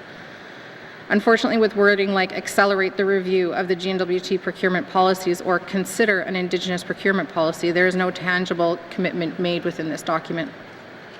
In terms of remediation, Mr. Chair, that section has left me with far more answers than questions. Questions like what does reclamation and remediation economy actually look like in the Northwest Territories, and what is the potential economic value compared to other economic drivers that are potentials for us in the Northwest Territories? How does the GNWT intend to work with the federal government to ensure remediation contracts not only go to northern companies but also local companies, especially when our remediation efforts are also so strongly tied to reconciliation? How specifically does the GNWT plan to support remediation skill development within northern businesses and communities to capitalize on the reclamation economy? Broadband infrastructure, as my colleagues have also referenced, internet is not just about entertainment. This pandemic has shown us that internet is very much about the economy, it's very much about education. The Yellowknife Chamber of Commerce estimated that one-day outage results in a GDP loss to the territory of $4.75 million. But the problem is not only redundancy, it is equitable access to health information during a pandemic and also equitable access to education. The GNWT needs a costed plan with deliverables to get internet into all NWT households, including public housing. Workforce development. The GNWT was right to point out the difficulty of bringing in skilled workers. Many businesses still rely on out-of-territory workers as they simply cannot find the labor force to hire locally. What isn't addressed here is the inconsistencies businesses are having with exemptions from the Office of the Chief Public Health Officer. The GNWT needs to commit to standardized, transparent exemptions so northern businesses can keep their local workers employed, as well and continue to bid on local northern projects with confidence. Given our most lucrative resource is the people through federal transfer payments, I was surprised to see that this document did not mention immigration anywhere, especially given our need for skilled workers. The NWT needs to make our immigration rules competitive with other Canadian jurisdictions. Of course, we need to continue to build our own workforce, and ensuring we are training and retaining skilled workers is key. But there is a lack of tutoring and educational resources for people who need support to pass the trades entrance exam, and solving this is not a deliverable in this document either. In regards to partnerships, lastly, the plan speaks to partnerships. With it, I'm tripping over my words, Mr. Chair, at the end of a very long week. Lastly, I wanted to speak to partnerships. Partnerships with Indigenous governments and organizations, community governments, and the non-for-profit and charitable sector. We've also heard this from my colleagues here today. During a crisis or a pandemic is when we place the most need on NGOs. Now is that time. The last year and a bit has been that time. So this government does not need an advisory table to strengthen partnerships. It just needs to do it. NGOs want more money in block funding for frontline direct impact funding, and they want less administrative burden to access those funds. With that, Mr. Chair, thank you for for, I know it was a long week, and I know I'm the end of that long week, so thank you to my colleagues for listening to me, and I'd like to thank Cabinet for the time they have put into this and for coming to our side of the House for some feedback. I'd also like to acknowledge and thank the Premier for saying that this is a living document, but for it to be a living document, it needs a feedback loop from the people of the Northwest Territories. Thank you. Thank you, member. Seeing no more comments, committee, do you agree that you have concluded consideration of Minister Statement 161-19, bracket 2, Emerging Stronger, COVID-19 Social and Economic Recovery Plan, and Table Document 413-19, bracket 2, Emerging Stronger, planning the N.W.T social and economic recovery together? Thank you, committee. We have concluded consideration of Minister Statement 161-19, bracket 2, and Table Document 413-19, bracket 2. Mr. Member for Frame Lake. Thank you, Mr. Chair. I move that the Chair rise and report progress. There is a motion on the floor to report progress. The motion is in order and non-debatable. All those in favor? Opposed? Abstentions? Motion is carried. I will now rise and report progress. Thank you.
Okay.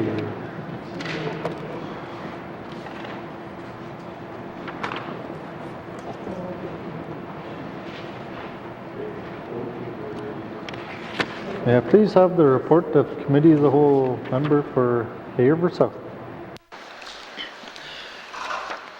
Thank you, Mr. Speaker. Mr. Speaker, your committee has been considering Committee Report 15-19 bracket 2, Committee Report 16-19 bracket 2, Member Statement 161-19 bracket 2, Table Document 413-19 bracket 2, and would like to report that Committee Report 15-19 bracket 2, Committee Report 16-19 bracket 2, Member Statement 161-19 bracket 2, and Table Document 413-19 bracket 2 are concluded with 19 motions carried. And Mr. Speaker, I move that the report of the Committee of the Whole be concurred with. Thank you. Member for Hay River South, do we have a seconder? Member for Kamlik. All those in favor? All those opposed? Any abstentions? Motion is carried.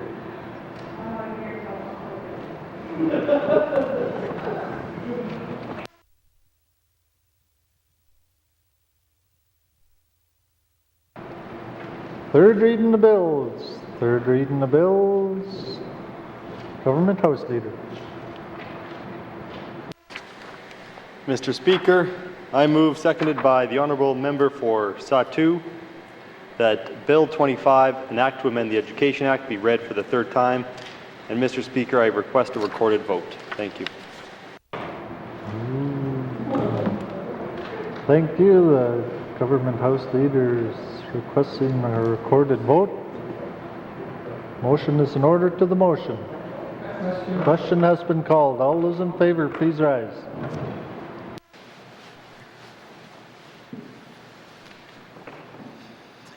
The member for Hay River North. The member for Cam Lake. The member for Frame Lake. The member for Yellowknife North. The member for Nahende. The member for Satu. The member for Hay River South. The member for Thabacha. The member for Yellowknife South. The member for Yellowknife Center. All those opposed, please rise. All those abstaining, please rise.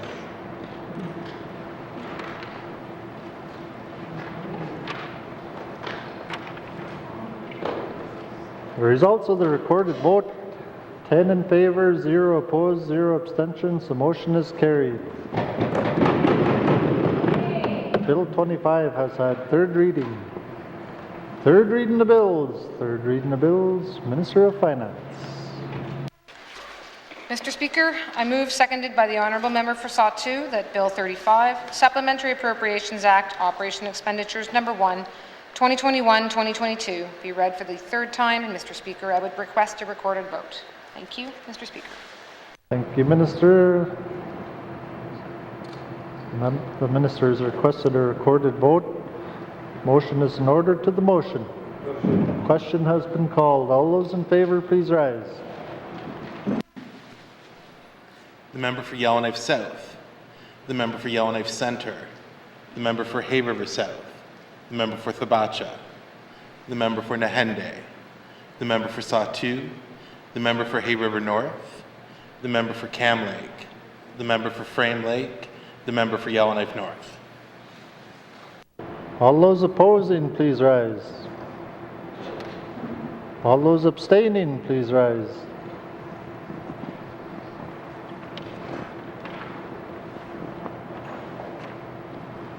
The results of the recorded vote, 10 in favor, 0 opposed, 0 abstentions. The motion is carried.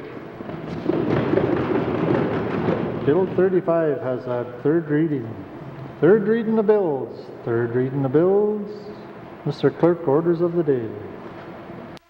Thank you, Mr. Speaker. Orders of the day for Thursday, October 14th, 1:30 p.m. Prayer, minister statements, member statements, returns to oral questions, recognition of visitors in the gallery, acknowledgements, oral questions, written questions, returns to written questions, replies to the Commissioner's address, petitions, reports of committees on the review of bills, reports of standing and special committees, tabling of documents, notices of motion, motions, notices of motion for first reading of bills, first reading of bills, second reading of bills, consideration in committee of the whole of bills and other matters, report of committee of the whole, third reading of bills, orders of the day. Colleagues, before we end the day, I just want to take a few moments to thank everyone who has made this sitting possible, especially our interpreters, Masi Cho,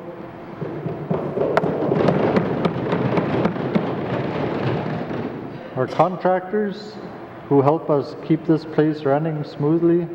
We couldn't do this work without you. I also want to thank each of you. I know this was not a long sitting, but there were long days in committees and the House, and together we were able to get a lot done. I thank each of you, for your hard work and dedication. You should be proud of the work you do here. I know I am proud to be a part of it. Colleagues, this House will not sit again until the fall, but I know we will all be busy. The work of government and committees and all MLAs will continue, so we can continue to serve our constituents and all residents of the territory. Although we will remain busy in our roles as MLAs, regular members, and members of the Executive Council, I remind members to take some time to take care of themselves and to enjoy the company of those closest to us. Our jobs require a great deal of sacrifice from our family and closest friends. Please take time to let them know how much we appreciate their efforts and sacrifice. I know many people are looking forward to enjoying our beautiful northern summer. I certainly am. For those of you who will be traveling, please do so safely. For those of you who will be out on the land, please remember to do so with great respect for our natural environment. The recent news of travel exemptions that will allow travel to and from the Yukon is welcoming news, especially for the residents of my region and the Beaufort Delta and the northernmost communities in the territory. We can finally see some light at the end of the tunnel. With the expected update on the Emerging Wisely plan expected next week, we are looking forward to more good news. Although some restrictions may be easing, I would like to remind all members and all residents to continue their safe hygiene practices and physical distancing and to follow all orders of the Chief Public Health Officer. We must all do our part to help keep the territory safe and to protect each other, especially our most vulnerable populations. Mr. Clerk, orders of the day. Oh, already. Sorry. We're supposed to do that before. This House stands adjourned until Thursday, October 14th, 2021 at 1:30 p.m. Order!